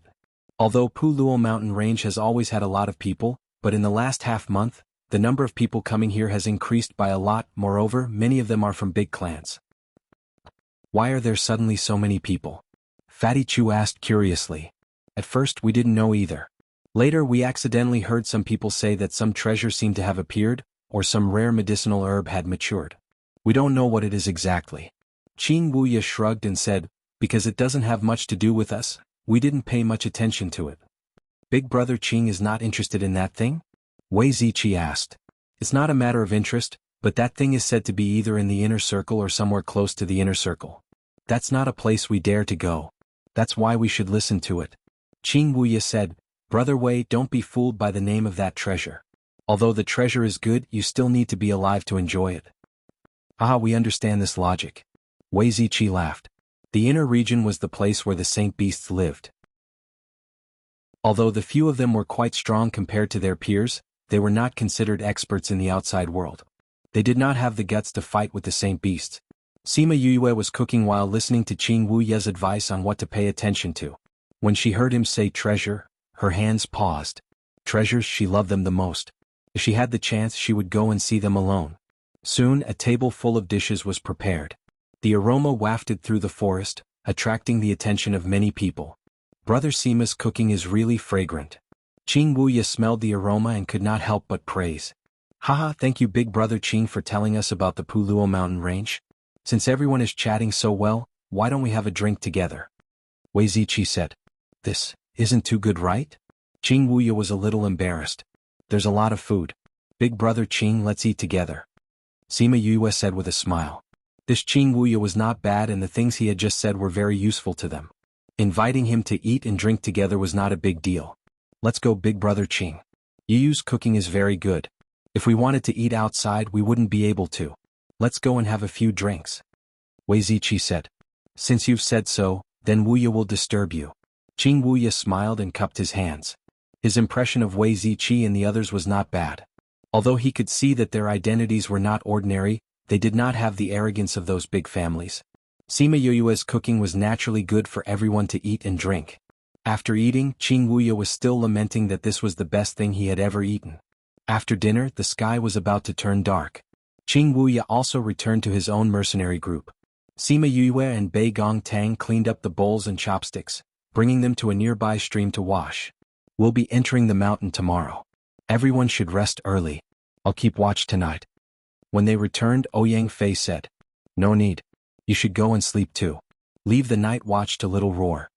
Sima Yue looked at Little Roar who was hugging a chicken drumstick and munching on it with relish. Ouyang Fei glanced at Little Roar and knew how powerful he was. He did not fight to keep watch and nodded to everyone before returning to his own tent. Good night everyone.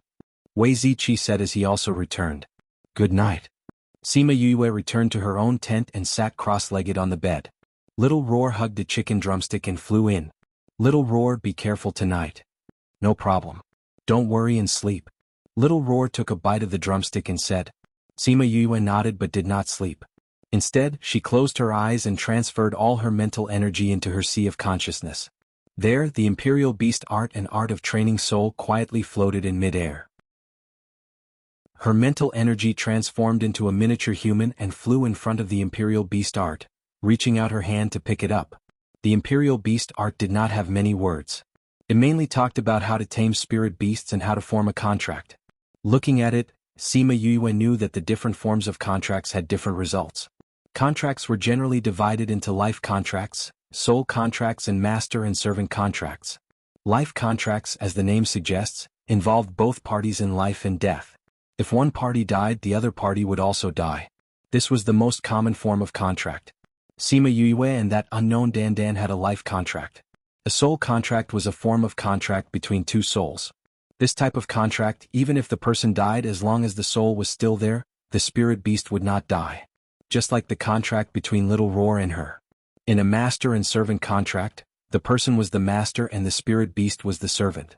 This type of contract, even if the spirit beast died, the master would not die. At most, the master would lose some strength. This type of contract was the most unacceptable for spirit beasts. Normally, a life contract and a soul contract could only form one. That was why when the egg felt Sima Yue and Little Roar's soul contract, it chose the life contract. Now, people only knew about life contracts and master and servant contracts. Very few people knew about the soul contract. In addition, contracts were closely related to a person's mental energy. The stronger the mental energy, the more spirit beasts one could form contracts with. Normal spirit masters could only form a contract with one spirit beast. Those who were stronger could form a contract with a second spirit beast. For Sima Yue to be able to form a contract with 3 spirit beasts, with her current strength, she was already a pervert among perverts. This book came from Chapter 73. After she finished reading The Art of Taming Beast, she realized that the method wasn't difficult at all. She didn't know how it had been lost. At the end of the book, it said that the level of the tamed spirit beast was also linked to the spiritual force required. The higher the level of the spirit beast, the stronger the spiritual force required. This was similar to alchemy. Sigh, looks like I still have to improve my mental strength first. Sima Yue sighed. Previously, she only thought that cultivating spiritual power was important. She did not expect that the cultivation of the soul and spiritual power were equally important.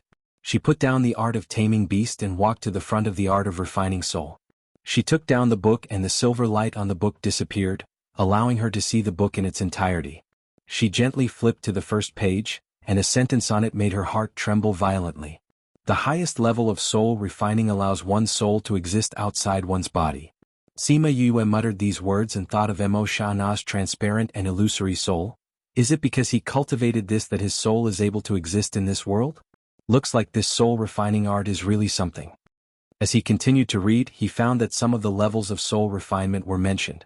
The beginning was the small success stage, followed by the deity transformation stage, followed by the void refinement stage, and finally the Mahayana stage. The strength of the soul was expressed through the spiritual power. When one's mental power reached a certain range, they would be able to sense things within a kilometer around them. In the divinity transformation stage, one's spiritual energy could be condensed into a concrete shape outside of his body. At the void refinement realm, the second form of the mental power was condensed. At the Mahayana realm, one's soul would be able to transcend. Every stage had a huge gap between them, and every time they crossed a level there would be huge gains. Sima Yue took a look at it. At the beginning it was relatively simple. There were only a few chances to cultivate the soul, and then there were some methods to increase one's mental strength. It seems that soul refining and spiritual energy are closely related, and both are indispensable. No wonder Mo Sha said that after refining my soul, my mental strength would also increase. Sighing, she exited her sea of consciousness and began to practice according to the chants in the book. Time flew by when one was cultivating. When Sima Yue was awakened from her cultivation state by Little Roar, the sky was already bright. He didn't expect that he had unknowingly cultivated for an entire night. Moreover, he felt refreshed and didn't feel the slightest bit tired from not sleeping for an entire night. Looks like I can practice this if I have nothing to do at night. She got down from the bed, tidied her clothes, and put away the things in the tent into her spatial ring. Then she put away the tent as well. Brother Sima, you're up too. Qing Wuya saw that Sima Yue had finished packing and greeted him with a smile. Morning, big brother Qing. Sima Yue smiled and nodded at him, then went to the stream to wash up. When she came back, she took out the pots and pans to make breakfast. When she was making breakfast, Bei Gong Tang and the others also woke up one after another. They packed their own things and waited for breakfast. Brother Wei, we are going to enter the mountains. Remember what I told you last night? Don't go to any dangerous places. Qing Wuya said to Wei Ziqi after they had finished packing up. Big brother Qing wants to enter the mountains so early?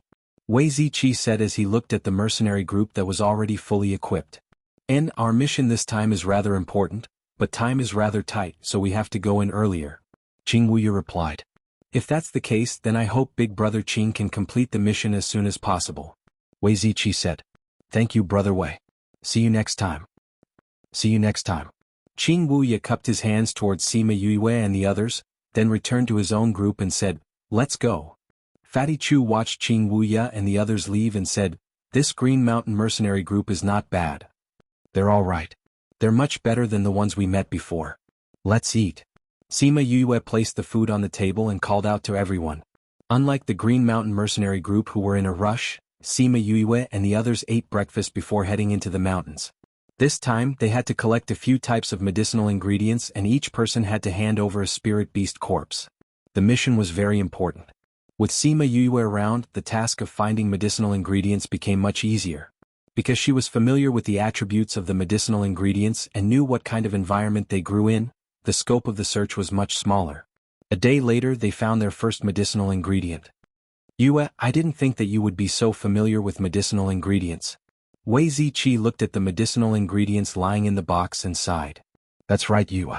How come we didn't know that you were so familiar with medicinal ingredients? Fatty Chu said. It's not like you're with me 24/7.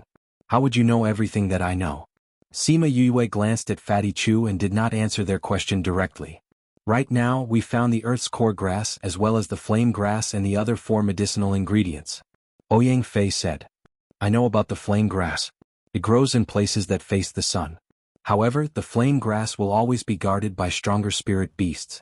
Bei Gong Tang furrowed her eyebrows and said. I suggest that we look for the flame grass last. Let's look for the other medicinal ingredients first. Wei Ziqi said. Agreed. Sima Yue nodded. The spirit beasts around Puluo Mountain Range are not high-ranked. If we meet them we can also practice. Good. Then let's continue looking. Wei Ziqi said. They left the valley and not long after, another group of people arrived at the place they were at. Boss, that group of people doesn't have any pattern at all. We can't set a trap. One of them said. Even if there's no way we still have to think of a way. The black-clothed man said, she caused Nalan Lan to be expelled from the academy. I definitely have to take revenge for her. Boss, we can't just directly act against them. What should we do? Another person asked. The black-clothed man was silent for a while before saying, didn't they say that they wanted to look for spirit beasts to practice? We'll find them a target to practice on. If they're killed by the spirit beasts in the mountain range, the academy won't blame us.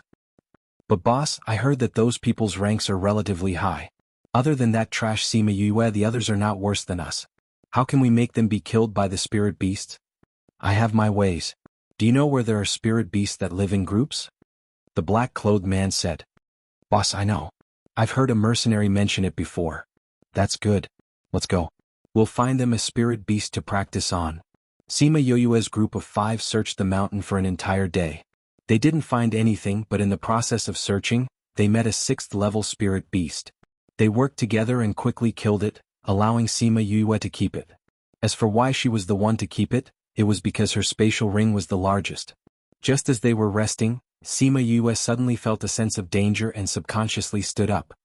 Yue, what's wrong? Fatty Chu looked at Sima Yue's nervous expression and asked. There's movement. Sima Yue said.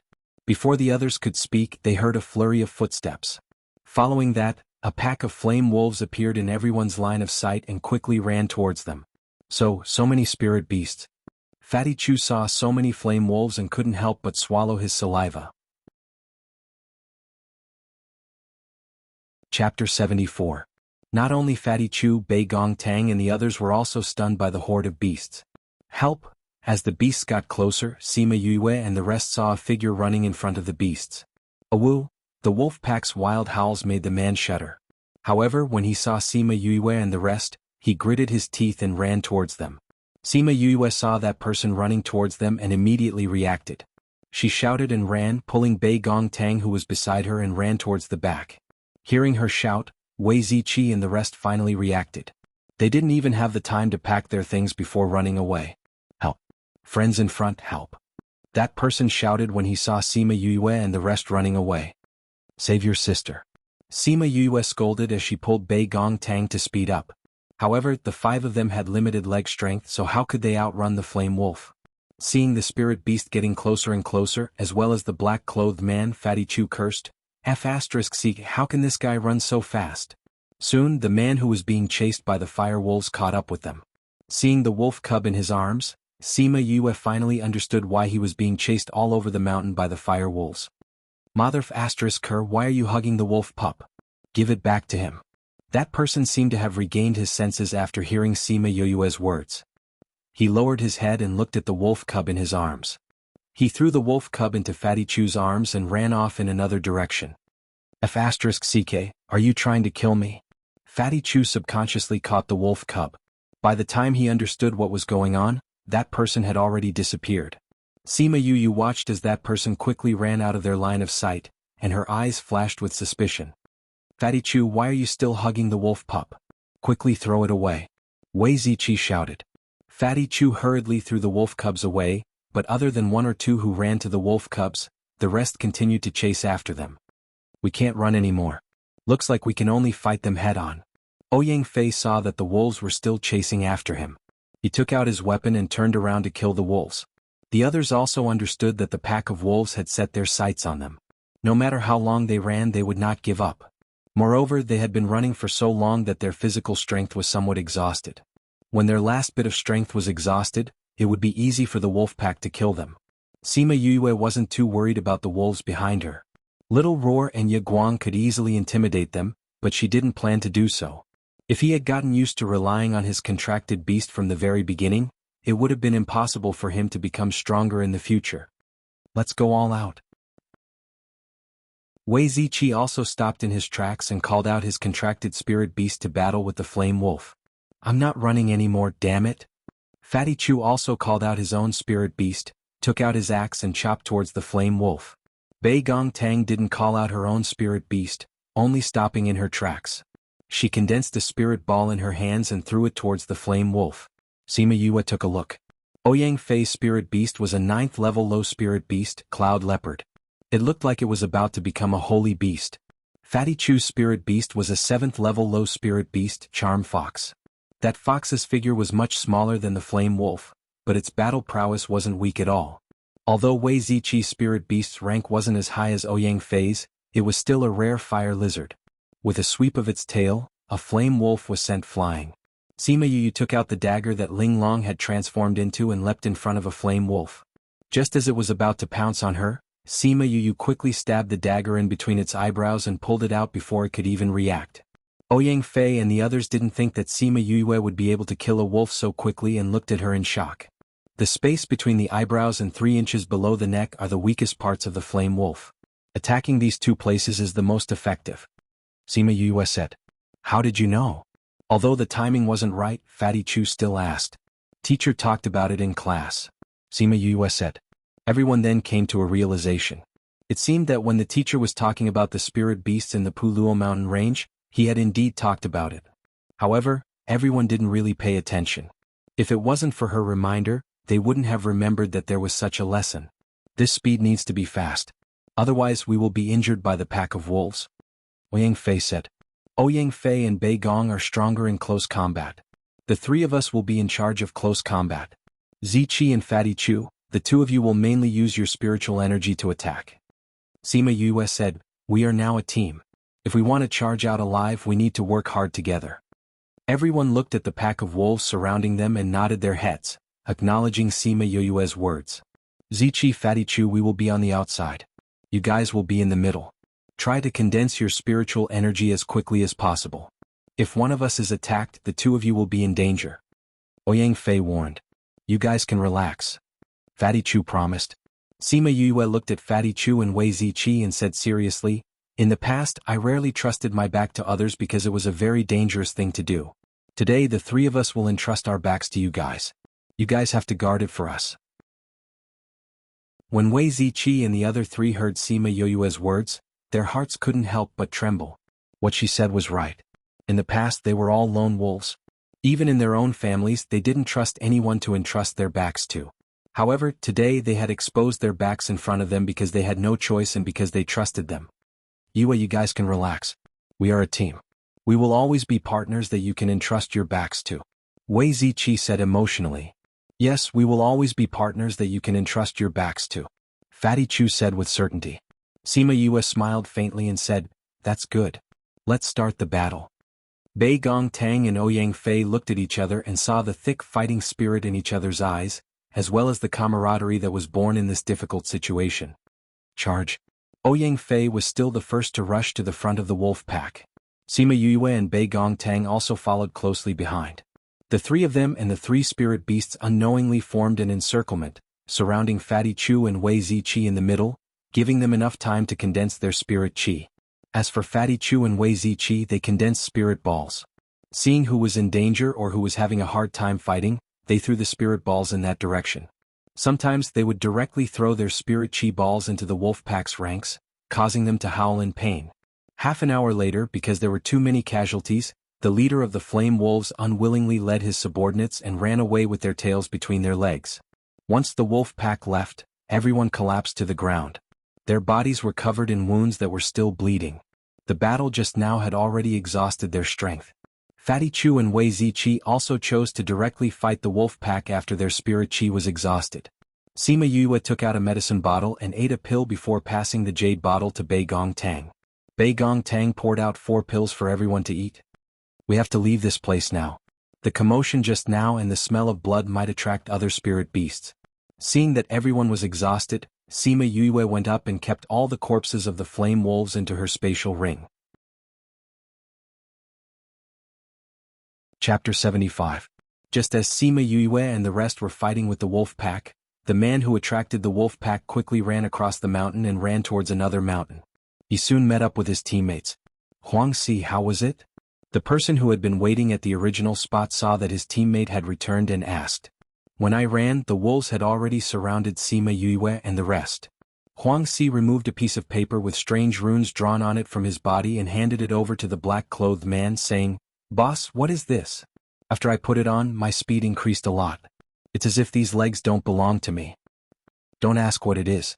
The black-clothed man took back the talisman and said, "Have those wolves really surrounded them?" "It's really, boss."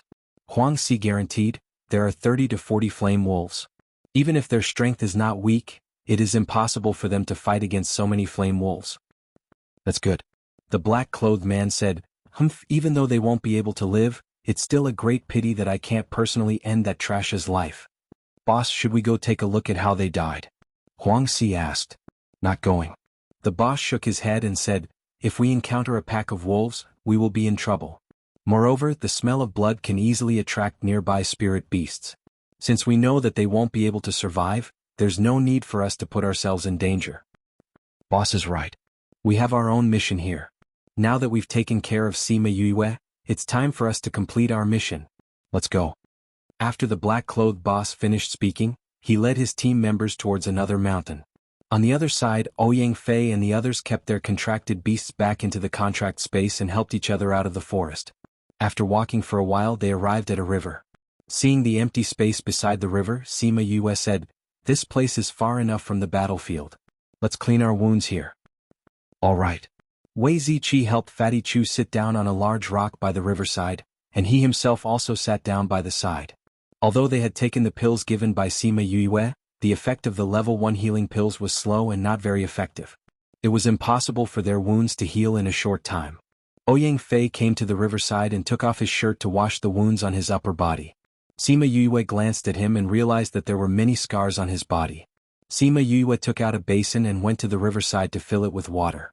She came to Fatty Chu's side and reached out to take off his clothes. "Ah, Yue, what are you doing?" When Fatty Chu saw Sima Yue taking off his clothes, he subconsciously screamed and covered his chest with his hands.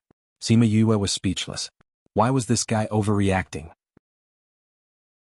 "If you feel that pulling at your wound doesn't hurt, I don't mind you continuing to hug me like this." As she spoke, she glanced at the wound on Fatty Chu's body.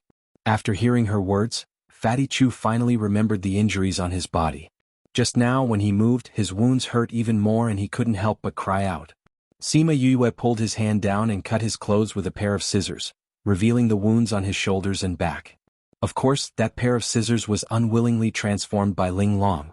She really couldn't understand why her master would make her transform into such weird and useless weapons. For convenience, Sima Yue cut off all of Fatty Chu's clothes and took out a piece of cotton cloth. She dipped it in the basin of water and washed the blood off the wounds. After that, she took out a bottle of medicinal powder and sprinkled it evenly on his wounds. Finally, she used a strip of cloth to bandage his wounds. Wei Ziqi came back from the riverside after washing the blood off his body. Seeing Sima Yue's skillful movements, he teased, "I didn't think that Yue would be so skillful at bandaging wounds. I used to get injured often." Sima Yue replied. She was referring to her past life when she was an assassin. However, Fatty Chu and the rest understood that she used to be beaten up by the people around Murong and, "Yue, don't worry. In the future, if anyone dares to beat you up, I, Fatty Chu, will be the first to stop them." Fatty Chu looked at the strip of cloth on his arm and said. Sima Yue smiled and went behind him. She sprinkled the medicinal powder on his back and carefully bandaged it. "It's done." Sima Yue finished tying the knot and said, "This medicinal powder is very useful for treating wounds. When used together with pills, the effect is even better. Ouyang, you guys have wounds on your bodies too. I'll bandage them for you too." "I'll do it myself." Ouyang Fei wasn't used to others touching his body, so he took the bottle of medicine from Sima Yue and bandaged his own wounds. However, because one of the wounds was on his arm, he had no choice but to let her help. When Sima Yue finished bandaging Wei Ziqi and Bei Gongtang's wounds, Fatty Chu suddenly thought of something and looked at Sima Yue strangely. "What's wrong with you? Why are you looking at me like that?" Sima Yue was a little scared by Fatty Chu's gaze. "Yue, we're all injured but you're not," Fatty Chu said. When he said this, Wei Ziqi, Bei Gongtang and Ouyang Fei also thought of something. They were all injured, but Sima Yue wasn't injured at all. Cough cough this. Sima Yue didn't know how to reply and pretended to cough twice. "Haha, we were worried that you would be in danger when you came to the mountain. So you're the one who hid your strength well." Wei Ziqi suddenly laughed and said, "Hee hee." Sima Yue rubbed her nose and laughed. "You're very strong." Ouyang Fei looked at Sima Yue and said. During the battle, he realized that Sima Yue was fast and accurate every time she killed the flame wolves. Although she knew the weaknesses of the flame wolves, this was inseparable from her strength. "Today's matter, I keep feeling that something is wrong," Bei Gongtang said. "You realized it too?" Ouyang Fei looked at Bei Gongtang. It seemed that he wasn't the only one who realized that something was wrong. "What's wrong?" Fatty Chu looked at the few of them, puzzled. "Everything is wrong," Wei Ziqi said. "Ah? What?" Sima Yue looked at Fatty Chu's puzzled expression and said, "Don't you think that person's appearance is very strange?" "What's strange about that person?" Fatty Chu asked. Sima Yue looked at him with disdain. She had already said so much, but this guy still didn't understand. "Fatty Chu, that person today seems to have the same strength as us. He might even be weaker than us. But why would he come to the dangerous Puluo mountain range alone? Where are his companions?" Wei Ziqi explained patiently. Fatty Chu blinked his eyes and said, "Hearing you say that, it's a little strange." "That's not the only strange thing." Sima Yue smiled faintly, a cold glint in her eyes. Chapter 76. What else is strange? Fatty Chu asked. "Fatty, didn't you notice? Before that person came to us, his speed was about the same as a pack of wolves. But after he threw the wolf pup to you, his speed suddenly increased a lot. Soon he was out of sight. Don't you think it's strange that there's such a big difference in speed?" Sima Yu said, "Look at him before, isn't it more like he's luring the wolf pack to us?" You're saying that person intentionally lured the wolves to our place? Is that person trying to harm us?" Fatty Chu cried out in shock. Sima Yue gave him a "you're not stupid" expression. "CK, who is that person? Why does he want to harm us?" Fatty Chu shouted. "No matter who it is, they will find out eventually. There's no point in guessing here," Ouyang Fei said. "Yes, it's useless to think about it now. Since he's still in the mountains, there's a chance we'll meet him again." Wei Ziqi said, "Today, everyone is tired and injured. I feel that we should just set up camp and rest." All right. The five of them rested for a day. During this time, many people passed by the place where they had set up camp. "Yue, look, it's another large group of disciples." Fatty Chu sat beside Sima Yue and said as he looked at another group of people passing by. Sima Yue did not have a good impression of those arrogant people. But speaking of which, Ziqi is also a member of a large family clan. Why isn't he like these people who have their noses in the air? Fatty Chu asked suspiciously. "Aren't you the same?" Fatty Chu said with a smile. "How can my clan compare to your Wei clan?" Fatty Chu shook his head. "Hey, speaking of which, we still don't know Ouyang and Beigong's clans." "It seems so." Wei Ziqi nodded in agreement. When they first got to know each other, Ouyang Fei and Bei Gongtang did not mention anything about themselves. However, they were not familiar with each other at that time, so they did not ask in detail. Later on, when everyone became familiar with each other, he forgot to ask. Ouyang Fei shrugged and said, "I have no relatives. I'm an orphan." He said it casually, but Sima Yue could feel the hatred in his words. "I only have a mother and a younger brother, but they are in a place very far away." When Bei Gongtang said this, her eyes were blurred as she looked at the sky. Her body emitted pain and resentment. Sima Yue looked at the two of them and frowned. It seemed like the two of them had a story that no one knew about. Wei Ziqi patted Ouyang Fei's shoulder and said, "It's all right. In the future we will be your family." "That's right, we're from the same courtyard and we're also a team. In the future we'll all be your family," Fatty Chu added. Ouyang Fei turned his head and saw the sincerity in Wei Ziqi's and Fatty Chu's eyes. "All right, we're all brothers from now on." "Yes, brother." Fatty Chu stood up and sat beside Ouyang Fei as they clapped their hands. The friendship between men was actually very pure. As long as I recognized you, you would be my brother. After a few months of interaction, Ouyang Fei also knew their characters and slowly accepted them. His cold heart was also warmed up bit by bit. Sima Yue smiled as she looked at the three of them and said, Hey, count me in. Haha, we won't forget about you. Fatty Chu said with a big laugh. Bei Gong Tang looked at the happy and harmonious people and loneliness flashed across her eyes. As if she couldn't stand the scene in front of her, she stood up and left. What's wrong with Bei Gong? Everyone looked at each other in dismay, their eyes filled with confusion. I'll go and see her. Sima Yue stood up and walked in the direction that Bei Gong Tang left. Bei Gong Tang came to the side of the river and stared blankly at the surface of the river. When she heard movement behind her, she turned her head and saw Sima Yue. She asked, Why are you here? I should be the one asking you this. Why did you run out alone? Sima Yue came to Bei Gong Tang's side and kicked a stone into the river, causing ripples. What's wrong with me? Bei Gong Tang shook her head. You're purposely distancing yourself from everyone, Sima Yue said. Bei Gong Tang was stunned and denied, I'm not. You are. Sima Yue looked at Bei Gong Tang. We've known each other for a few months now and you've always kept a distance from everyone. Just now you left because you saw Ouyang Fei and Ziqi, right? Bei Gong Tang didn't speak and only stared at the surface of the river. You're worried, right? Sima Yue continued, worried about your mother and brother. Hearing Sima Yue's words, Bei Gong Tang's aura immediately changed. She looked at her warily and asked coldly, Who are you? Sima Yue wasn't frightened by her and smiled, You don't have to be nervous. I don't know where your house is and I don't know what you've been through. I don't even know why you're so sensitive. I just saw the worry in your eyes. Really? Sima Yue shrugged. I'm considered a household name in the capital, although my reputation isn't very good. My whereabouts have never been a secret. Bei Gong Tang stared at her for a while before she thought of something and turned to look at the river. Although she didn't say anything, she wasn't as cold as before. Sima Yue saw this and knew that she wasn't so guarded against her. She pursed her lips and said, Although I used to be alone, I recently realized that it's not bad to be with someone. No matter how you were in the past or what you'll encounter in the future, we're all together at this stage. Don't forget that we're comrades who fought side by side. We're now people who can trust each other with our backs. If you want to find someone to talk to, we'll always be here. Bei Gong Tang nodded, indicating that she understood. Alright, let's go back. They saw you leave without a word and were all worried about you. Sima Yue patted Bei Gong Tang's shoulder and said. When they returned to the campsite, Wei Ziqi and the others heaved a sigh of relief and started to chat. Although Bei Gong Tang didn't interrupt much, she would occasionally reply to what they said.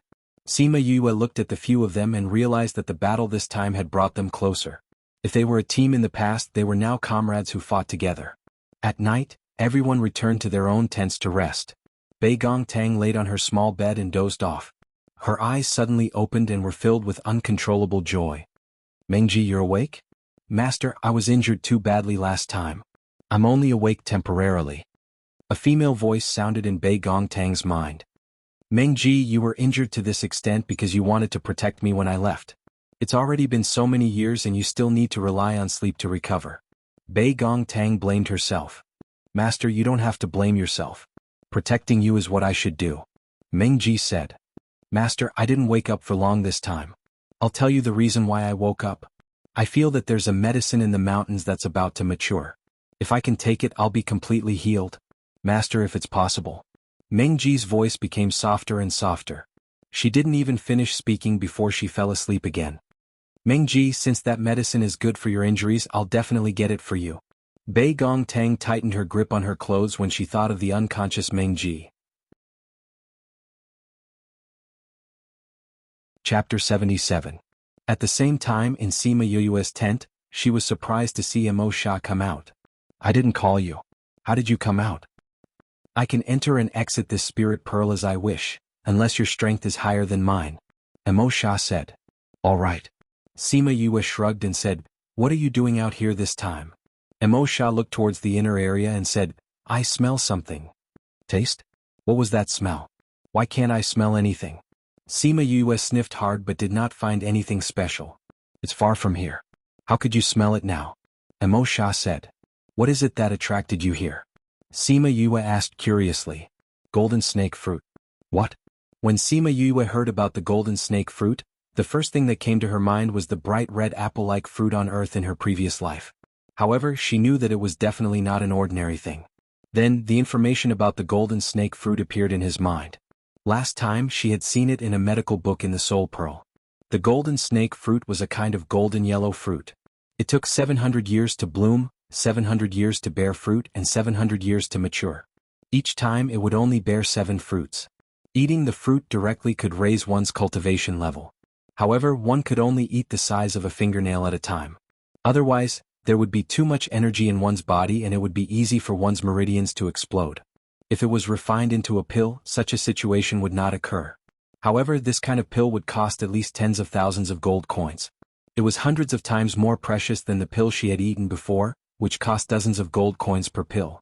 Not only did the fruit have the effect of increasing one's strength, even the leaves and roots were treasures. Therefore, once the golden snake fruit was discovered, it would be the object that everyone would fight over. However, this golden snake fruit was not so easy to obtain. Not to mention the fact that there were spirit beasts guarding the area. Once the fruit ripened, its fragrance would spread for thousands of miles, attracting all the spirit beasts nearby. This was because this thing was not only useful to humans, but also to spirit beasts that consumed it. I didn't expect the golden snake fruit to be so attractive that even you are tempted. Sima Yue teased. It's not easy to find a heavenly treasure. Emo Sha didn't deny it.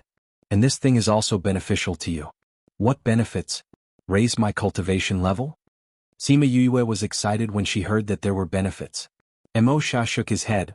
Most people only know that it can raise one's cultivation, but very few people know that at the same time, it's also a great nourishment for the soul. Your soul was once seriously injured, and this will greatly affect your cultivation and alchemy in the future. If you can have the nourishment of the golden snake fruit tree, it will have a great effect on the recovery of your soul. Huh?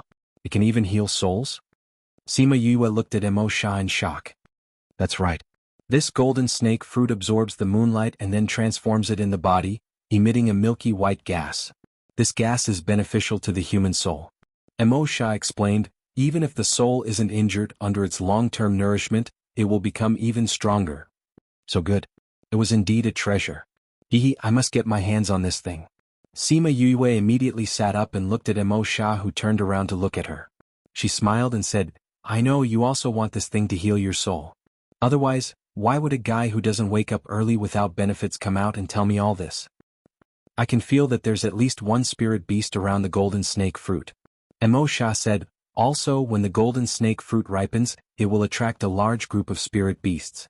Adding on the humans that have been attracted recently, it won't be easy to steal it. You will help me. Sima Yue said with certainty. You're quite confident. Emo Sha raised his eyebrows. Of course. Sima Yue said confidently, if this thing had nothing to do with you, perhaps you wouldn't make a move.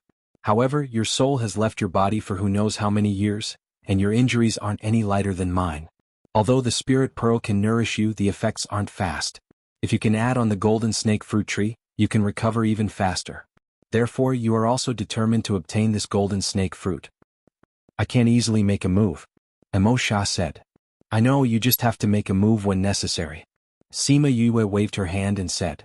This golden snake fruit is very picky about the environment it grows in. I don't know why it grew in a low-level world like the Yilin continent this time. Emo Sha said suspiciously. Who knows? Maybe it knows that you're useful to me, so it grew. Sima Yue said jokingly. Emo Sha's mouth twitched at her words, and he was too lazy to reply to her. He closed his eyes and sensed for a while, then opened them and said, the golden snake fruit still needs 20 days to ripen. It's best if you can go 2 days earlier to observe the situation. I understand. Sima Yue nodded. Seeing this, Emo Sha's body turned into a wisp of black smoke and returned to the spirit pearl. Sima Yue once again laid on the bed and muttered to herself, 20 days, I've already gathered enough spirit beast corpses. Now all that's left is to find the herbs. It should be done in half a month. However, the inner regions are so dangerous. When the time comes, it's better if I go by myself to prevent them from falling into danger. However, how do I make them leave? Forget it, I don't want to think about it anymore. I'll think about it when the time comes. After thinking it through, Sima Yue closed her eyes and silently chanted the soul-refining art in her heart, beginning to cultivate her soul. After a day and night of recuperation, in addition to the effects of pills, Fatty Chu and the others' injuries were more or less healed. At the very least, there was no problem for them to rush on the road. Thinking that there were still a few herbs to find, everyone packed their things and set off on the second day. In order to seize the time, Sima Yue threw Little Roar out and got him to find a spirit beast that could talk and ask her where the herbs grew. She then brought everyone to pick them directly. Even so, they still spent 12 days to pick all the herbs. At the boundary between the inner and outer regions, Sima Yue and the others kept the flame grass in the valley into their own spatial rings. I really didn't expect that there would be so much flame grass here. Fatty Chu said happily. Bei Gong, didn't you say that there was danger near the flame grass? How come we didn't even find a single spirit beast? Bei Gong Tang was also a little suspicious, saying, logically speaking, there should be spirit beasts gathering here. How come there aren't any? They should have been attracted by the movements in the inner regions. Sima Yue said, we haven't met many spirit beasts these past few days. It's said that when a few heavenly treasures appear, it will cause a huge commotion. They probably went to join in the fun. So it's like that. Fatty Chu nodded his head, pretending to be serious. After harvesting all the aged flame grass, their mission this time could be considered to have been completed successfully. Wei Ziqi looked at Sima Yue's back. He originally thought that bringing her along would be a burden, but he didn't expect that after coming here she would be the biggest help to everyone. Our mission has already been completed. When are we going back? Wei Ziqi asked. Hearing his words, Sima Yue and Bei Gong Tang's bodies stiffened. Chapter 78. You guys can go back first. I want to stay in the mountain range for a few more days. Bei Gong Tang spoke first. Why, Bei Gong, are you not leaving with us? Wei Ziqi asked. Bei Gong Tang looked in the direction of the inner regions and said, I still have things to do. I won't be going with you guys. Bei Gong, this mountain is very dangerous. You're alone? Fatty Chu said worriedly. I have something that I must do. Bei Gong Tang interrupted Fatty Chu. Sima Yue saw that Bei Gong Tang's attitude was firm, and guessed that she should also want to snatch the golden snake fruit. From the looks of it, she must have had her reasons. You want to seize that treasure? Yang Fei said. Really? Fatty Chu looked at Bei Gong Tang and asked. Bei Gong Tang was stunned for a moment. She did not think that Yang Fei would be able to guess it so quickly. She nodded and said, yes. Bei Gong, yesterday we heard from the passers-by that the treasure is in the inner regions. Let's not talk about how dangerous the inner regions are.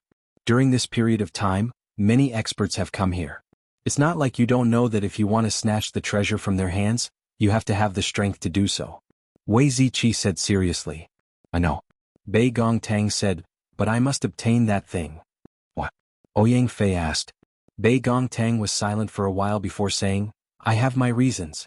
You guys go out first, don't wait for me. No, if you don't tell us the reason, we won't let you go. Wei Ziqi said resolutely and decisively, we are comrades who have fought together.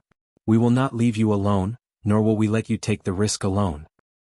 That's right, Bei Gong, we won't let you stay here alone. Fatty Chu agreed. Bei Gong Tang was stunned when she heard this. She opened her mouth but nothing came out. Sima Yue came to Bei Gong Tang's side and patted her shoulders saying, is your contracted beast injured? How did you know? Bei Gong Tang was extremely shocked. This Sima Yue was always able to tell her true thoughts. I guessed, Sima Yue said. Bei Gong, is that really the case? Fatty Chu asked. Bei Gong Tang nodded, saying, a few years ago I met with danger. In order to save me, my contracted beast suffered a very serious injury. All these years, it has been in deep sleep to heal. A few days ago he told me that if I could get that treasure he could wake up. She fell into a deep sleep to save me. Now that I know there's something that can heal her, I won't give up. After she finished speaking, everyone else fell silent. Sima Yue hugged her shoulder and said, I wanted to see the treasure myself. Since that's the case, I'll go with you. You also want to go? Wei Ziqi and Fatty Chu called out at the same time. Even Yang Fei looked at the two of them in disagreement. That's right. Sima Yue nodded. I'll go with Bei Gong. You three can go first. Don't tell us to go back first. Fatty Chu said, if you want to go, I'll go with you.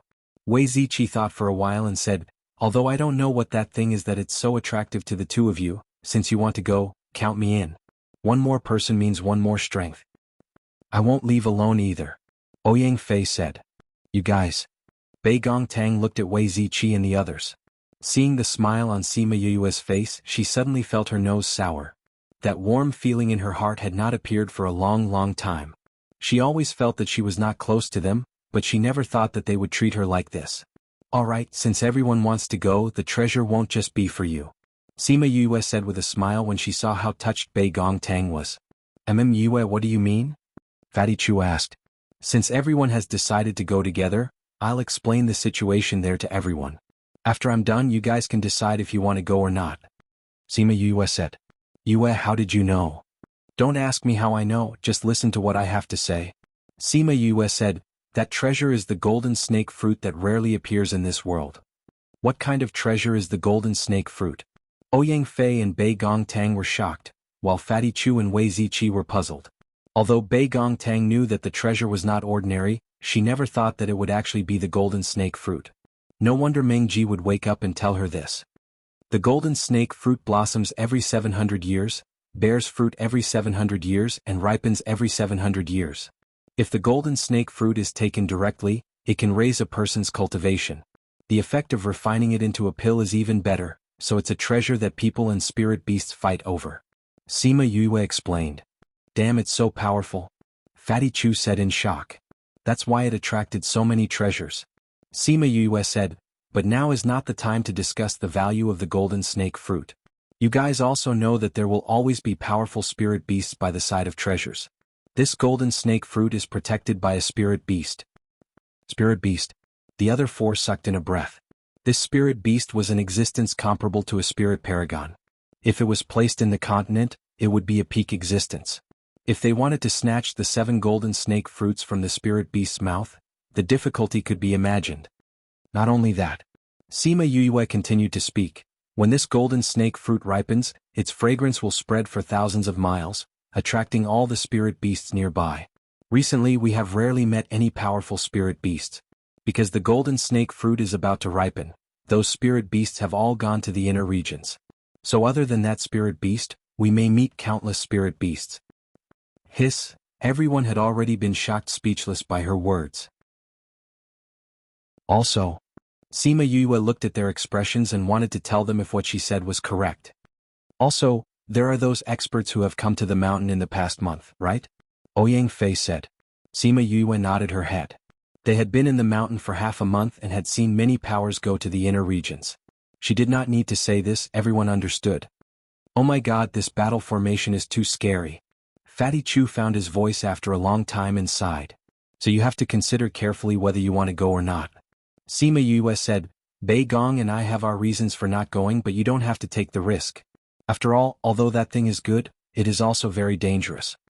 Hearing her words, Wei Ziqi and the others were silent for a while before saying seriously, since it's so dangerous, wouldn't it be more dangerous for you to go alone? Let's go together and take a look. If it's really impossible, don't force it.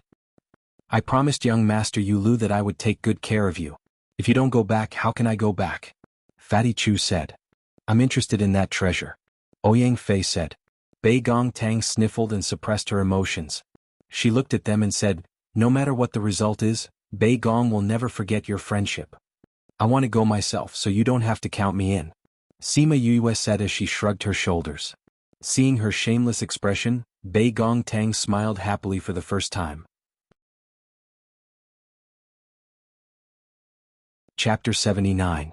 This was the first time everyone had seen Bei Gongtang smile. In the past she was always icy cold. This smile made people feel dazzled. Cough, cough. Wei Ziqi was the first to regain his senses. Pretending to cough twice, he said, where is this golden snake fruit? How long will it take to ripen? With so many people and spirit beasts eyeing it, should we come up with a countermeasure? When Wei Ziqi said this, everyone's eyebrows furrowed. Just the thought of that divine beast was enough to give them a headache.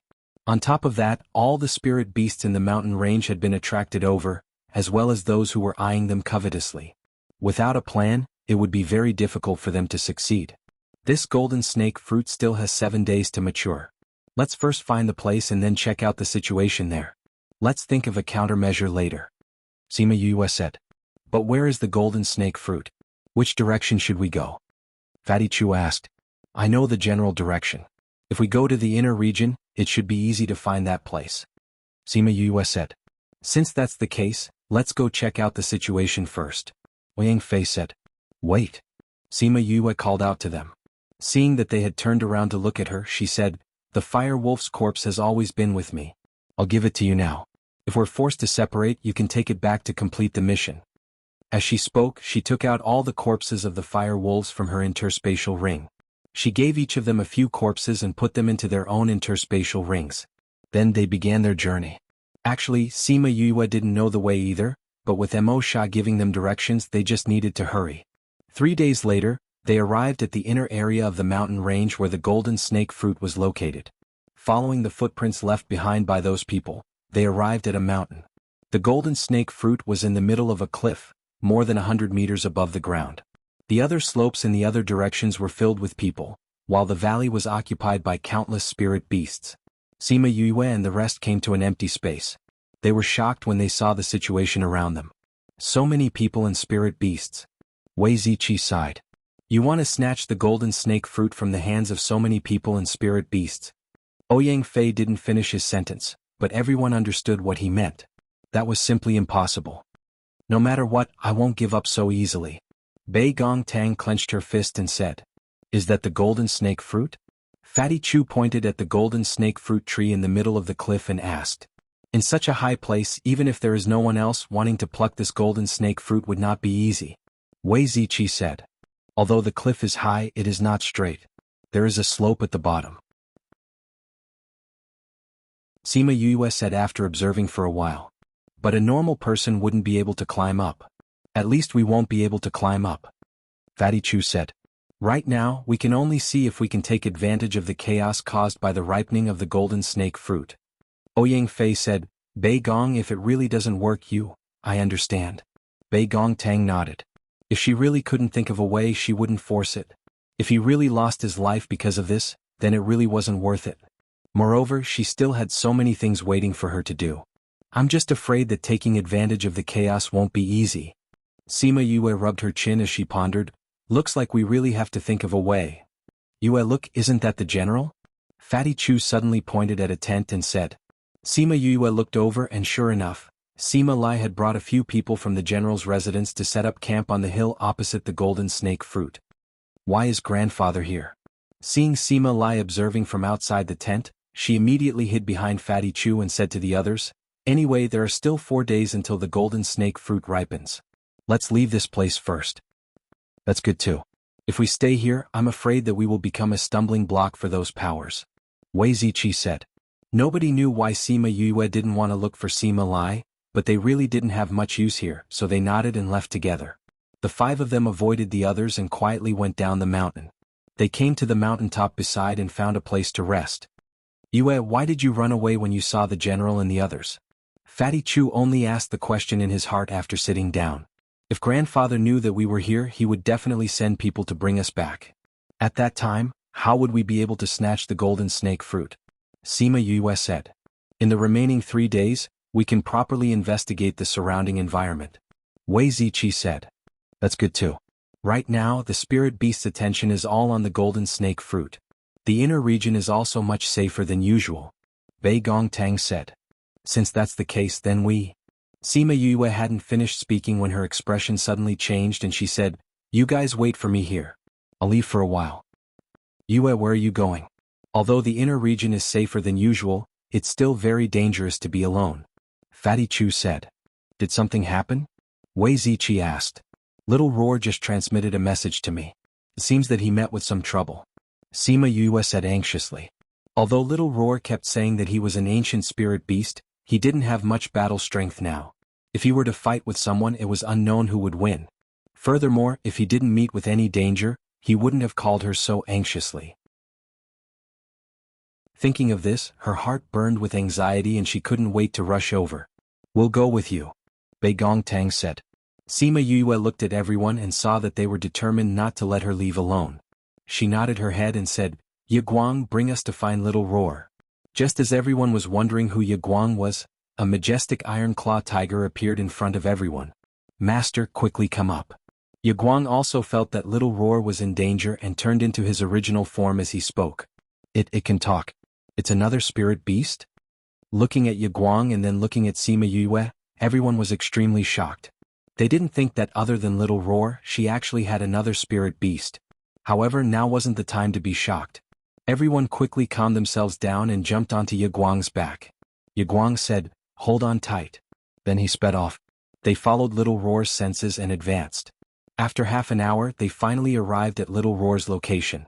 However, what they saw was not a battle between spirit beasts, but a small cage.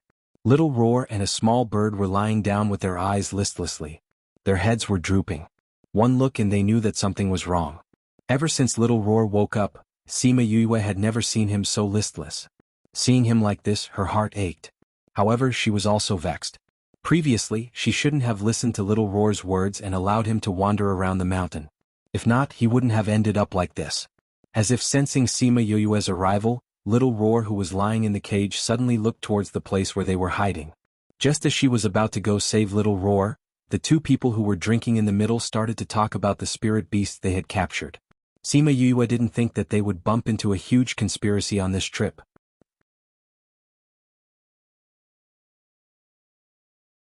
Chapter 80. Hey, how many spirit beasts did we catch this time? A burly bearded man walked out of the tent and asked the two people sitting in the middle of the camp. Leader, we've already caught nearly 20 spirit beasts. 2 of them are even holy beasts that can speak. The 2 men stood up and said, "Oh, there are already close to 20 of them?" The bearded man said happily, "This time we can make a fortune, ha. Captain, your idea is really good. Those people are going to snatch the treasures, but we're going to stay here and hunt the spirit beasts." Those spirit beasts were all attracted by the treasures, and the ones that passed by were all drugged by the drugs we scattered, causing them to lose their ability to fight. If we sell these spirit beasts to those shops, we'll make a killing this time. The 2 of them excitedly asked their regiment commander for praise. The regiment commander glared at them and said, "What do you mean by selling to those shops? Stupid, we're going to sell these to the Beast Tamer Guild." Beast Tamers Guild? Humph, you 2 idiots. I have already discussed this with Master Go. We will sell the spirit beasts to them and the Beast Tamer Master Guild will tame 5 spirit beasts for free. The full bearded man said. Really? Wow, 5 tame spirit beasts. The 2 men shouted excitedly. You 2 keep your voices down. If others find out, I'll break your legs. The bearded man scolded. Hehe, as long as there is a tamed spirit beast, they can form a contract. It is inevitable that they are excited. A middle-aged man in a green robe came out of the tent and said with a smile, "Great Master Mu, why did you come out?" The fully bearded man looked at the green-robed man and said, "I came out to take a look at these spirit beasts that I just caught." Great Master Mu said, "These 2 were just caught." A man brought over the cage containing Little White and the little bird.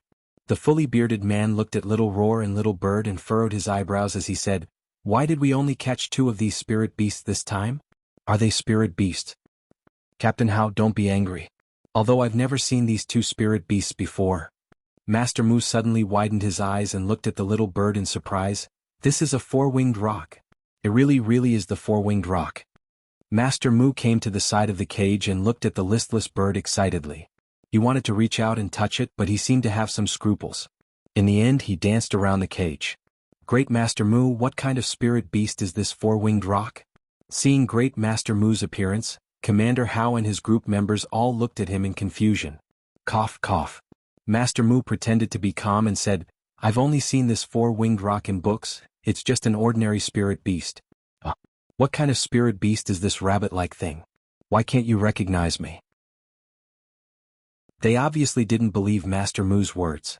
He said that he had seen it in a book. How could it be an ordinary spirit beast? However, since he said so, they didn't say anything. However, Commander Hao secretly kept a secret. When the time came to sell this little bird, he would definitely sell it at a high price. Great Master Mu, I don't think it's a spirit beast. It's just a rabbit. One of the team members said. I also think it looks like a rabbit, someone agreed. How could this possibly be a rabbit? Great Master Mu shook his head and said, to be able to travel with the 4-winged rock, it's definitely not an ordinary spirit beast. However, it's currently in a state of camouflage. When I see its true form, I might be able to recognize it. At this time, another 10 over people walked over from the forest, laughing and chatting along the way. Commander, look. We've caught another Saint Beast.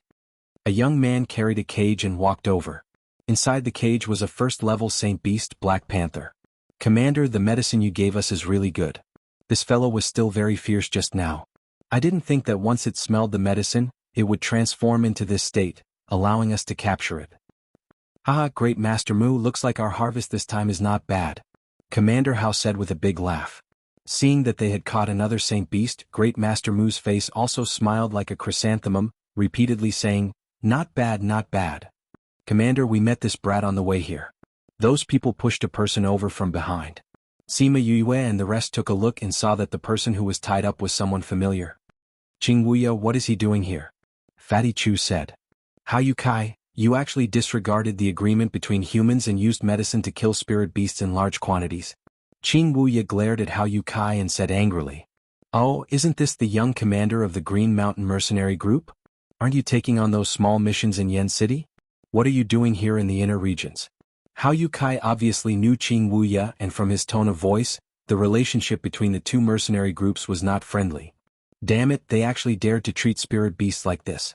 When Wei Ziqi heard Qing Wuya's words, he was so angry that he wanted to rush out immediately. However, he was pulled back by Sima Yue.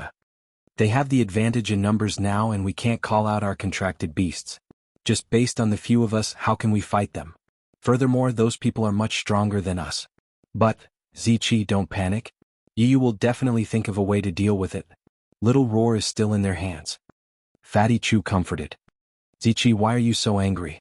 Ouyang Fei looked at Wei Ziqi, his heart filled with suspicion. In the past, this guy seemed so gentle and calm, but now he was actually so angry.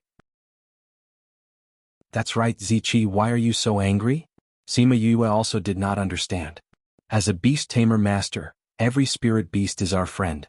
Using bewildering drugs to bewitch spirit beasts, this kind of person is the enemy of the entire beast tamer master world," Wei Ziqi said. Since young, he had been instilled with a thought by his family.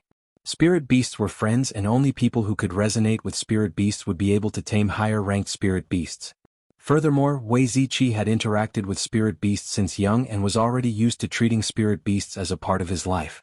Now that he heard that they had used this method to capture close to 20 spirit beasts, he was extremely angry. "Yu, what do we do now?" Bei Gongtang rarely took the initiative to ask. This showed that she was already used to this group.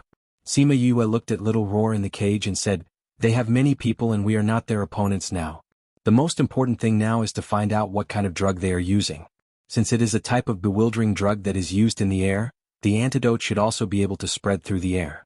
As long as we can get rid of the bewildering drug, based on the temperament of those spirit beasts, these people will not be able to gain any benefits. But we are so far away. We also don't know what kind of drug they are using, right?" Fatty Chu said. "There is," Wei Ziqi said, "there is a type of grass called the bitter-smelling grass. This grass can make spirit beasts irritable and increase their blood circulation. It can be said to be the antidote to all bewildering drugs. As long as we can find the bitter-smelling grass, no matter what kind of bewildering drug they are using, it will be effective." "But where do we go to find the bitter-smelling grass now?" Ouyang Fei frowned. Chapter 81. "Yue, how did you get sweet-smelling grass?" Wei Ziqi asked in astonishment. "I collected it when I was bored," Sima Yue explained. "Now that we have the ambergris, what should we do? Let's burn the ambrosia grass and the gas it emits will dissipate. At that time, the drug will naturally be neutralized," Wei Ziqi said. "Will this work?" Fatty Chu asked. "Why don't you give it a try?" Sima Yue said as she lit up the ambergris in her hand. Although the ambrosia grass had the word bitter in its name, it emitted a faint fragrance. The fragrance spread out from her hand and silently drifted towards the camp. Woo, the spirit beast seemed to have smelled the fragrance. Because it hadn't been drugged for a long time, the effect of the drug wasn't too strong. After smelling the fragrance of the ambrosia grass, it began to become irritable. "What's wrong with this guy?" Seeing the holy beast's reaction, Hao Yu Kai said, "Muda, there shouldn't be any problem with this, right?" "It won't," Master Mu said with certainty. "Weren't there no problems with the previous spirit beasts?" Just as he finished speaking, two men hurriedly ran out from a large tent and said anxiously, "Leader, there seems to be something wrong with the spirit beasts inside. It looks like the knockout powder is starting to lose its effect." "How could this be? My knockout powder won't lose its effect for at least a month," Master Mu said with certainty. "Haha, it must be because you guys have done too many bad things, that's why the knockout powder didn't work. Qing Wuya said with a big laugh. Bullshit. Hao Yukai slapped a palm onto Qing Wuya's face, directly sending him flying onto the ground. This fellow knows about our matters. Leaving him alive would be a disaster. Master Mu coldly looked at Qing Wuya. Master Mu is right. Come, let's send young commander off. Hao Yukai said. Yes, commander. The two of them answered and drew their swords to attack Qing Wuya. Stop. The voice that came out of nowhere caused the two people to pause in their movements. Then, they felt a figure flash in front of them and they were sent flying. Qing Wuya had originally closed his eyes and waited for death, regretting that he had come out alone. But the pain he had expected did not appear. Then he heard two sounds of people landing on the ground.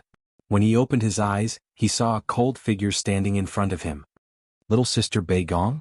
Qing Wuya shouted in disbelief. Brother Qing, are you alright? Sima Yue and Ouyang Fei came out from their hiding place and asked Qing Wuya. Qing Wuya shook his head saying, I'm fine. Why are you guys here? I was just passing by and saw them trying to kill you. Sima Yue said. Initially, when he saw his subordinates being sent flying, he thought that they were from some big clan. Who would have thought that they were just three brats who were still wet behind their ears? You three are so young, but you actually learned how to meddle in other people's business. You can't blame others for losing your lives like this. Hao Yukai coldly snorted. Their matter had been exposed by Sima Yue and the other two, and he was acquainted with Qing Wuya, so he definitely couldn't let them leave today. Another three who came to court death. Great Master Mu frowned, saying, We can't let others know about our matter. Since they came together, then let's send them on their way. His words were emotionless. In his eyes, these lives were like ants. If you want to kill us, then we'll have to see if you have the ability to do so. Sima Yue said with an evil smile. Haha, to deal with the three of you, what ability do we need?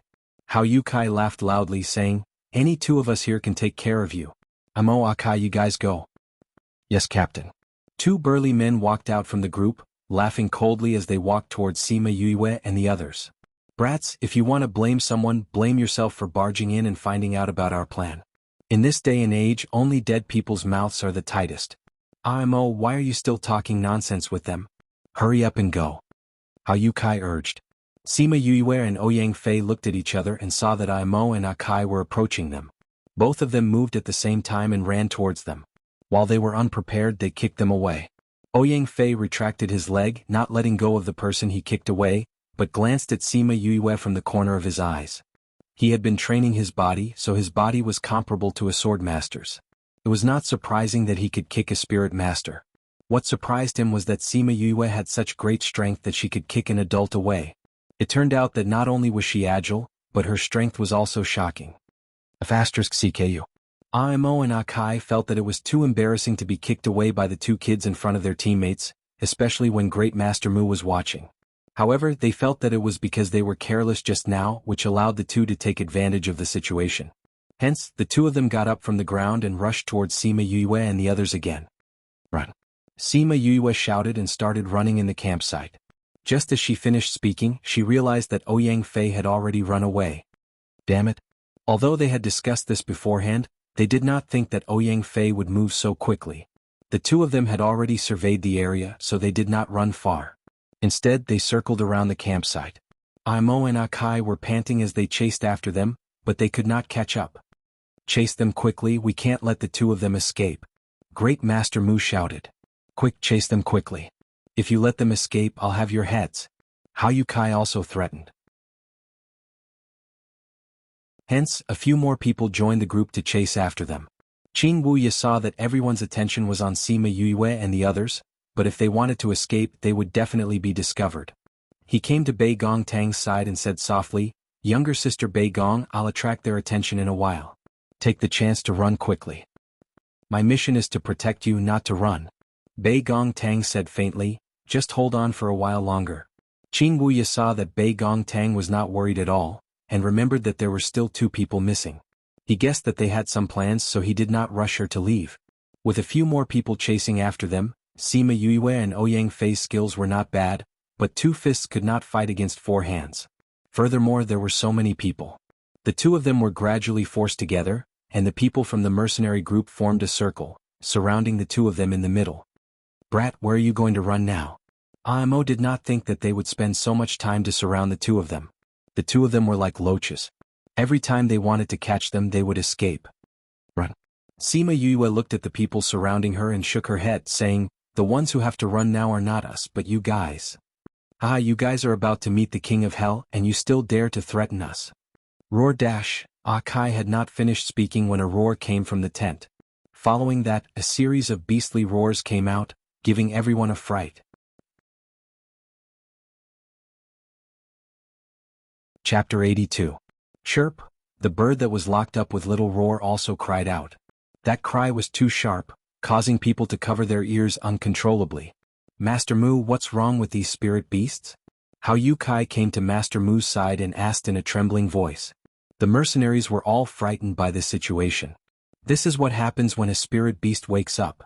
After Master Mu finished speaking, he walked towards the tent where the spirit beast cages were kept. Before he opened the curtain, a group of mimicry spirit beasts ran out. Roar. The spirit beasts roared and returned to their true forms, filling up the entire campsite. "Audacious human, you actually dare to use such a lowly knockout drug to deal with us. Hand over your life."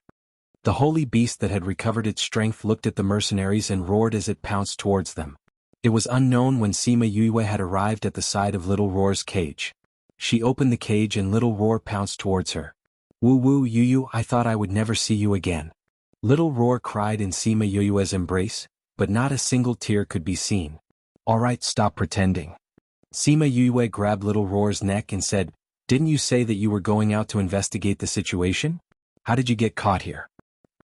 Ugh, my friend is going crazy. I'm going to cheer him on." Little Roar's eyes darted left and right as he saw that the bird that was with him had returned to its original form. With a slight movement of its body, it broke free from Sima Yue's demonic claws and flew onto the bird's back.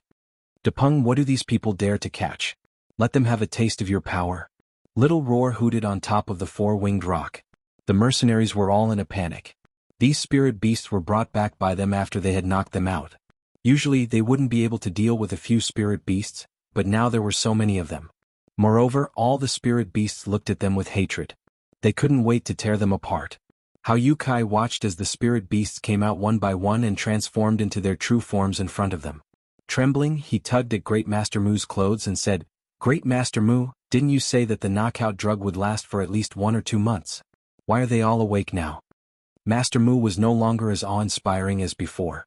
Looking at the 2 to 3 meter long spirit beast, he swallowed his saliva.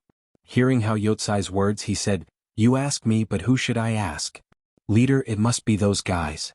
Imo recalled Sima Yue's words and pointed at her. "Aha, you've guessed correctly." Wei Ziqi and the rest came out from the tent with the bitter fragrant grass in his hands. Sweet-smelling grass. Great Master Mu immediately recognized the item in Wei Ziqi's hands. The bitter-smelling grass can neutralize all kinds of bewildering drugs. No wonder my bewildering drugs lost their effects. As a beast tamer master from the Beast Tamer Master Guild, you actually disregarded the agreement between humans and spirit beasts and used bewildering drugs to capture spirit beasts. Wei Ziqi berated. "Since you know that we are from the Beast Tamer Master Guild, you should also know that this is our Beast Tamer Master Guild's work. Yet you still dare to cause trouble." Hearing Wei Ziqi's words, Great Master Mu replied while sizing him up. He secretly thought that the words he said did not sound like an ordinary person. Beast Tamer Master Guild? I wonder if the people from the Beast Tamer Master Guild would still be willing to be your protective umbrella if they knew of your shady dealings. I'm afraid that Wei Heng would not let you off. Wei Ziqi laughed coldly. Who are you? How do you know Wei Heng? Great Master Mu heard Wei Heng's name and felt guilty. Who in the Beast Tamer Master Guild did not know of the Vice President of the Beast Tamer Master Guild? However, he lived in seclusion and rarely appeared outside, so not many people knew of him. Now that he heard Wei Ziqi mention Wei Heng, he knew that his identity was definitely not ordinary. Wei Heng is my granduncle. I am from the Wei family. Wei Ziqi said proudly. Wei family. Great Master Mu's eyes widened. He had almost killed a member of the Wei family. Ziqi, why are you wasting words with him?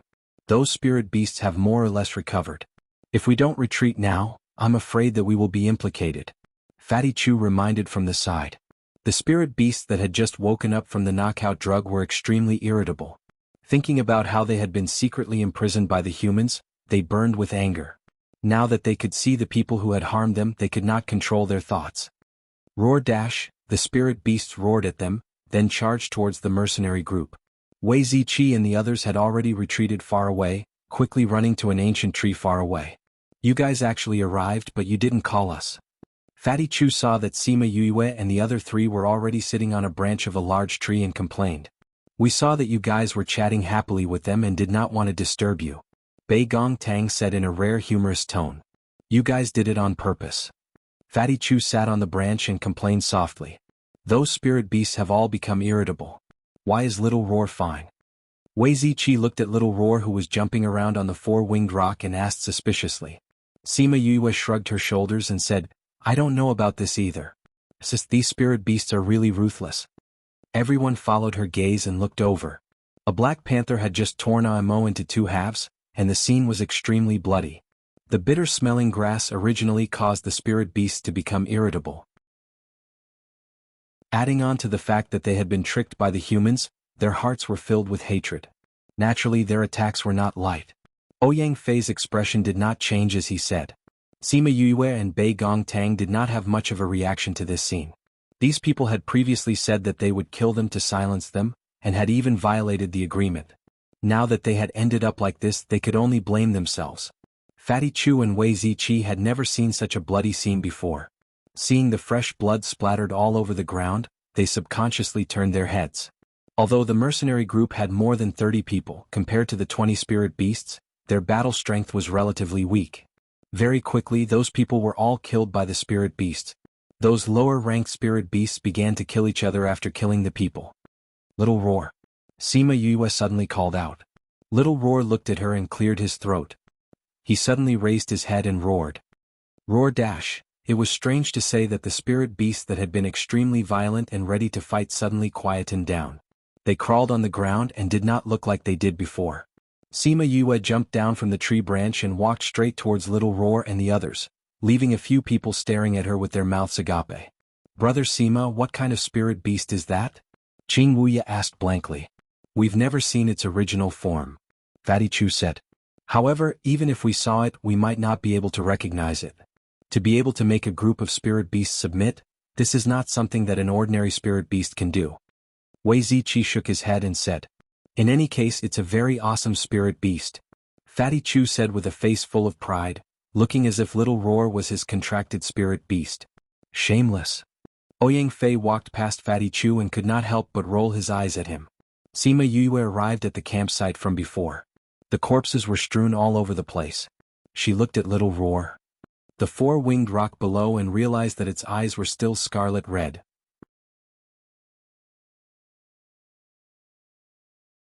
Chapter 83. Yeah. Little Roar proudly looked at Sima Yue.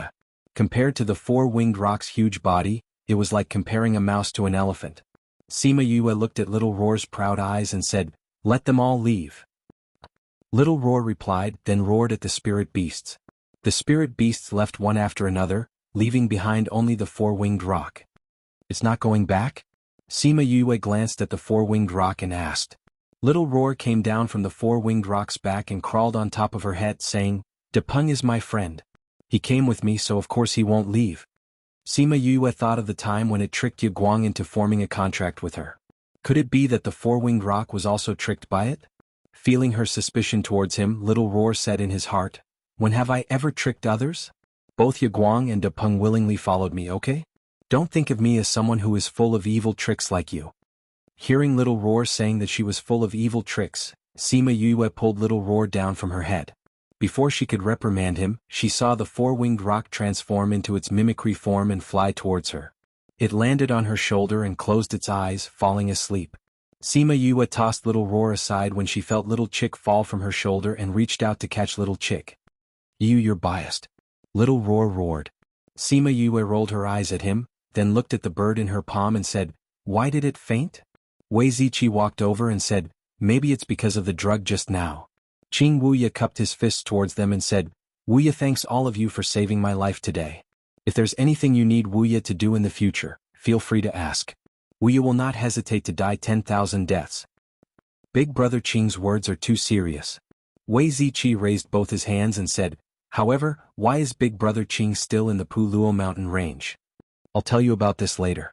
Let's leave this place first, Qing Wuya said. These mercenaries had been roaming the Pu Luo mountain range for many years, so they naturally knew that the smell of blood would attract other spirit beasts. The 5 of them quickly left the campsite. As Qing Wuya walked, he explained why he was here. It turned out that their previous mission was completed within 10 days of entering the mountain. Later on, their mercenary group received a second mission, which was to bring people from a large family to the inner region. Originally, they were also unwilling. After all, the inner region was really too dangerous, but that clan member said that during this period of time, Pu Luo mountain range would be safe, because all the spirit beasts would be attracted by the treasures. In addition to the generous rewards they offered, Qing Wuya's father agreed. However, he only brought along 2 of the stronger members of the group. Qing Wuya, on the other hand, insisted on coming along to take a look at the inner area. After he finished talking about himself, Qing Wuya said, "Why are you guys still in this mountain?" Furthermore, he had even come to the inner region. Although it is relatively safe now, it is not absolute. We only came along to join in the fun. Wei Ziqi said, "Just now, looking at Big Brother Qing's appearance, you seem to know the people from the mercenary group." "Yeah, that's the Black Bear mercenary group that has been opposing our Green Mountain mercenary group for many years. Although their group leader Hao Yukai's strength is not bad, his character is not good. He often leads his group members to steal other people's business and has done many bad things. I never thought that they would actually collude with the Beast Tamer Master Guild to do such a thing," Qing Wuya said. "Do you know that great Master Mu?" Wei Ziqi asked. "I do. He is a Beast Tamer Master from Yen City's Beast Tamer Master Guild. I heard that his character is not that great. Otherwise he would not be able to do such a thing. I think that he alone would not be able to do such a thing. For him to dare to do such a thing, it must be because the mercenary guild is supporting him from behind, or it could be said that the guild incited him to do so." Wei Ziqi said, "When I return, I will definitely tell this matter to my granduncle." When Qing Wuya heard Wei Ziqi's words, he immediately understood his identity. Before this, he had only guessed that his identity was not ordinary. He never thought that he would actually be someone from a Beast Tamer Master clan. They walked towards the mountain where the golden snake fruit was. After a day, they arrived at the campsite. Qing Wuya invited them to set up camp together, but Sima Yue politely rejected him. If they were together with others, it would be inconvenient for them to take action at that time. Qing Wuya was originally very worried about them, but seeing that they were really unwilling, he did not force them. He only told them to look for him directly if they encountered any problems. Sima Yue and the others agreed before Qing Wuya left. Seeing that there were many more people and spirit beasts in the mountain valley, Fatty Chu hugged Sima Yue's shoulder and said, "Yue, there are many people who have come these 2 days." Seeing that the mountain was filled with people and spirit beasts, Sima Yue and Bei Gongtang's eyes were filled with an unknown seriousness. "There's still 1 more day and night before the golden snake fruit ripens. Let's rest nearby first," Sima Yue suggested. The few of them found a more secluded spot where they could see the situation below. Because this place was too small, although it was more secluded, no one came to occupy it. While they were waiting for the golden snake fruit to ripen, Sima Yue used the excuse of going to the toilet to avoid Wei Ziqi and the others. She looked around and saw that there was no one around. She called Little Roar out and stared at him as she asked, "What's up with this 4-winged rock?" "Little rock?" Little Roar shrunk his neck and said, "I saw that you wanted to snatch the golden snake fruit. This little rock can fly. When you snatch the golden snake fruit, he can fly us away." "So you tricked him into coming over?" Sima Yue said. "Yu, this spirit beast is willing to follow you. This is a good thing." Little Roar said. "Of course I like spirit beasts. The more the better. But if you tricked him, what if he comes back to his senses and comes to settle the score with us?" Sima Yue stretched out a hand and poked Little Roar's head. "This 4-winged rock's rank isn't low, right? When he goes berserk, will you be able to defeat him? With Big Brother Crimson Flame here, which spirit beast would dare to act rashly in front of you?" Little Roar muttered softly. "What did you say?" Sima Yue grabbed Little Roar and asked. "Nothing much." Little Roar remembered that Crimson Flame told him not to talk about him and hurriedly denied it. He changed the topic and said, "Anyway, Little Rock won't hurt you. You can relax." "But my contract is already full. I can't contract him anymore," Sima Yue said. "No problem. You can let him stay at Little Spirit's place. When you can contract him, you can keep him." Little Roar said unconcernedly, "Although he is only a 9th level Saint Beast, he has the blood of the ancient Great Rock. Once his blood awakens, he can be considered a pretty good spirit beast. When Sima Yue heard Little Roar's words, the corner of her mouth twitched. What did he mean by a 9th-level saint beast? This was an existence that was just one step away from becoming a divine beast. It was equivalent to the existence of a spirit saint. If it were to fight with Sima Lai, who knows who would win or lose? How did it become a cabbage in his mouth? Chapter 84. You said that the four-winged rock has the bloodline of the ancient great rock. What kind of spiritual beast is the ancient great rock? Little Roar rolled its eyes at her, looking like a city dweller looking at a country bumpkin. What spirit beast? That's a divine beast. Little Roar said, in the ancient era, it was even more powerful than our divine Roar clan. Don't you humans have a saying, the great rock spreads its wings for 90,000 miles? Although this was a bit exaggerated, its speed was not something an ordinary bird-type mythological beast could compare with. Moreover, its fighting strength was also very strong. If Little Rock can awaken his bloodline, then you'll have a pretty good assistant. Sima Yue looked at the little bird in her other hand. It was hard to imagine that this little bird was a spiritual beast with the bloodline of an ancient divine beast. And let me tell you, although this little rock doesn't look like much with my fiery eyes of truth, even if it doesn't awaken its bloodline, it will still be a four-winged rock king when it grows up. As far as I know, the four-winged rocks have not had a king for a long time. Little Roar said mysteriously. Hearing that the little bird that had been sleeping for a day and night actually had such an identity, Sima Yue was even more puzzled. How did Little Roar manage to trick such a spiritual beast? Why is it still sleeping? It's probably the effect of the previous hallucinogenic drug. Sima Yue recalled the blood-red eyes of the four-winged rock. Perhaps it had something to do with that. Then it will just sleep like this. When the golden snake fruit ripens, it won't be of much help. Sima Yue said helplessly. Ah, it's awake. Little Roar happily said. The four-winged rock was the helper it had specially found.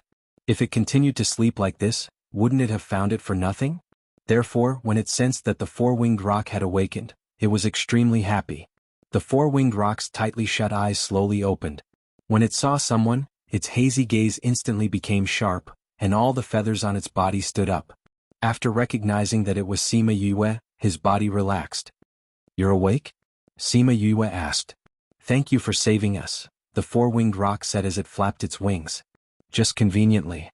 Sima Yue said, how are you now? I'm fine. The four-winged rock said, do you want to contract me now? Ah. Sima Yue did not expect the four-winged rock to be so direct. She shook her head and said, I can't form a contract with you now. My contract quota is already full, so I can't contract any more spirit beasts. The four-winged rock calmly nodded his head and said, Little Roar said that you have a place where you can cultivate. He said that if you can't form a contract, you can go inside and cultivate. Wait until you can form a contract with me. There. Sima Yue looked at the four-winged rock. Are you really willing to follow me? The four-winged rock nodded. What? Sima Yue was confused. Little Roar's bloodline is even higher than mine. He said that following you would have a bright future. I believe his words. The four-winged rock said seriously. Sima Yue was shocked by his reply. It turned out that this guy wasn't following her because of her, but because of Little Roar. With a thought, Little Roar and the four-winged rock were thrown to Little Spirit. This kind of partner made her eyes hurt. Out of sight, out of mind. The scene in front of the four-winged rock changed and he was shocked. Seeing that Little Roar was here, he relaxed. This is Yu's territory. You can find any place to cultivate. Little Roar said. Little Spirit appeared in the air and looked at the four-winged rock. This is my world and also Master's place. Since you've come in, you'll be Master's contracted beast. Although you haven't formed a contract yet. Little Roar, Master wants you to bring Little Rock around and take care of him. After he finished speaking, he disappeared, leaving behind the four-winged rock who was still in shock. Little Roar flew over and said, How was it? I didn't lie to you, right? Little Rock nodded his head fiercely and said, It's really too mysterious. There's actually a place like this. The spiritual energy here is much denser than outside. Alright, I'll bring you around now. There are some places that we can't go without permission. Otherwise you won't be happy. After Little Roar finished speaking, he brought Little Rock to tour around the Spirit Pearl. Sima Yue slowly walked back to Wei Ziqi's side. Because the place was too small, they had no way to set up a tent. The four of them sat behind a large rock and chatted. Yue, you actually went for so long. Did you empty your stomach? Fatty Chu teased with a smile. Sima Yue smiled and did not answer him. Everyone realized that the little bird in her embrace had disappeared and thought that it had woken up and left. Sima Yue walked over and sat beside them. This rock was really not bad. It was just big enough to hide the 5 of them. It was also behind the shrubbery and at the edge of the cliff. The 5 of them sat side by side. If the passers-by did not look carefully, they would not be able to see their figures. Furthermore, if they stuck their heads out, they would be able to see the scene below. There's still one more day before the golden snake fruit ripens. Right now there are even more spirit beasts below. Today I saw quite a few higher-ranked spirit beasts. Wei Ziqi said. I've never seen such a scene in my life. Right now my heart is beating so fast. Fatty Chu patted his chest and said. If your heart doesn't beat, you're done for. Ouyang Fei said. They did not think that Ouyang Fei would say something like that. Everyone laughed. Someone's coming? Bei Gong Tang reminded. Everyone quietened down. With the tall shrubbery blocking them, the passers-by outside could not see them. Father, I suspect that younger brother has really been killed by the Sima family. Sima Yue heard the person speaking and did not think that it would be someone she was familiar with. Nalan He and Nalan Lan walked in the forest and did not notice the person behind the shrubbery. Lan has only been missing for a period of time. How can you be so sure that he has been killed by the Sima family? Nalan He asked, Are you hiding something from me? Nalan Lan bit her lips and a struggle flashed past her eyes. In the end, the worry in her heart took over and she said, Father, on the morning that younger brother went missing, he came to find me and said that the trash from the Sima family had returned home. She said that she wanted to go to the academy early in the morning. He brought some guards with him and said that he wanted to settle the score with her and quietly get rid of her. However, he did not expect that he would never return. He was not found alive and his corpse was not found. Tell me, other than him being killed by the Sima family, what else could it be? Nonsense. Nalan He chided, you were just expelled from the academy. Why are you creating trouble again?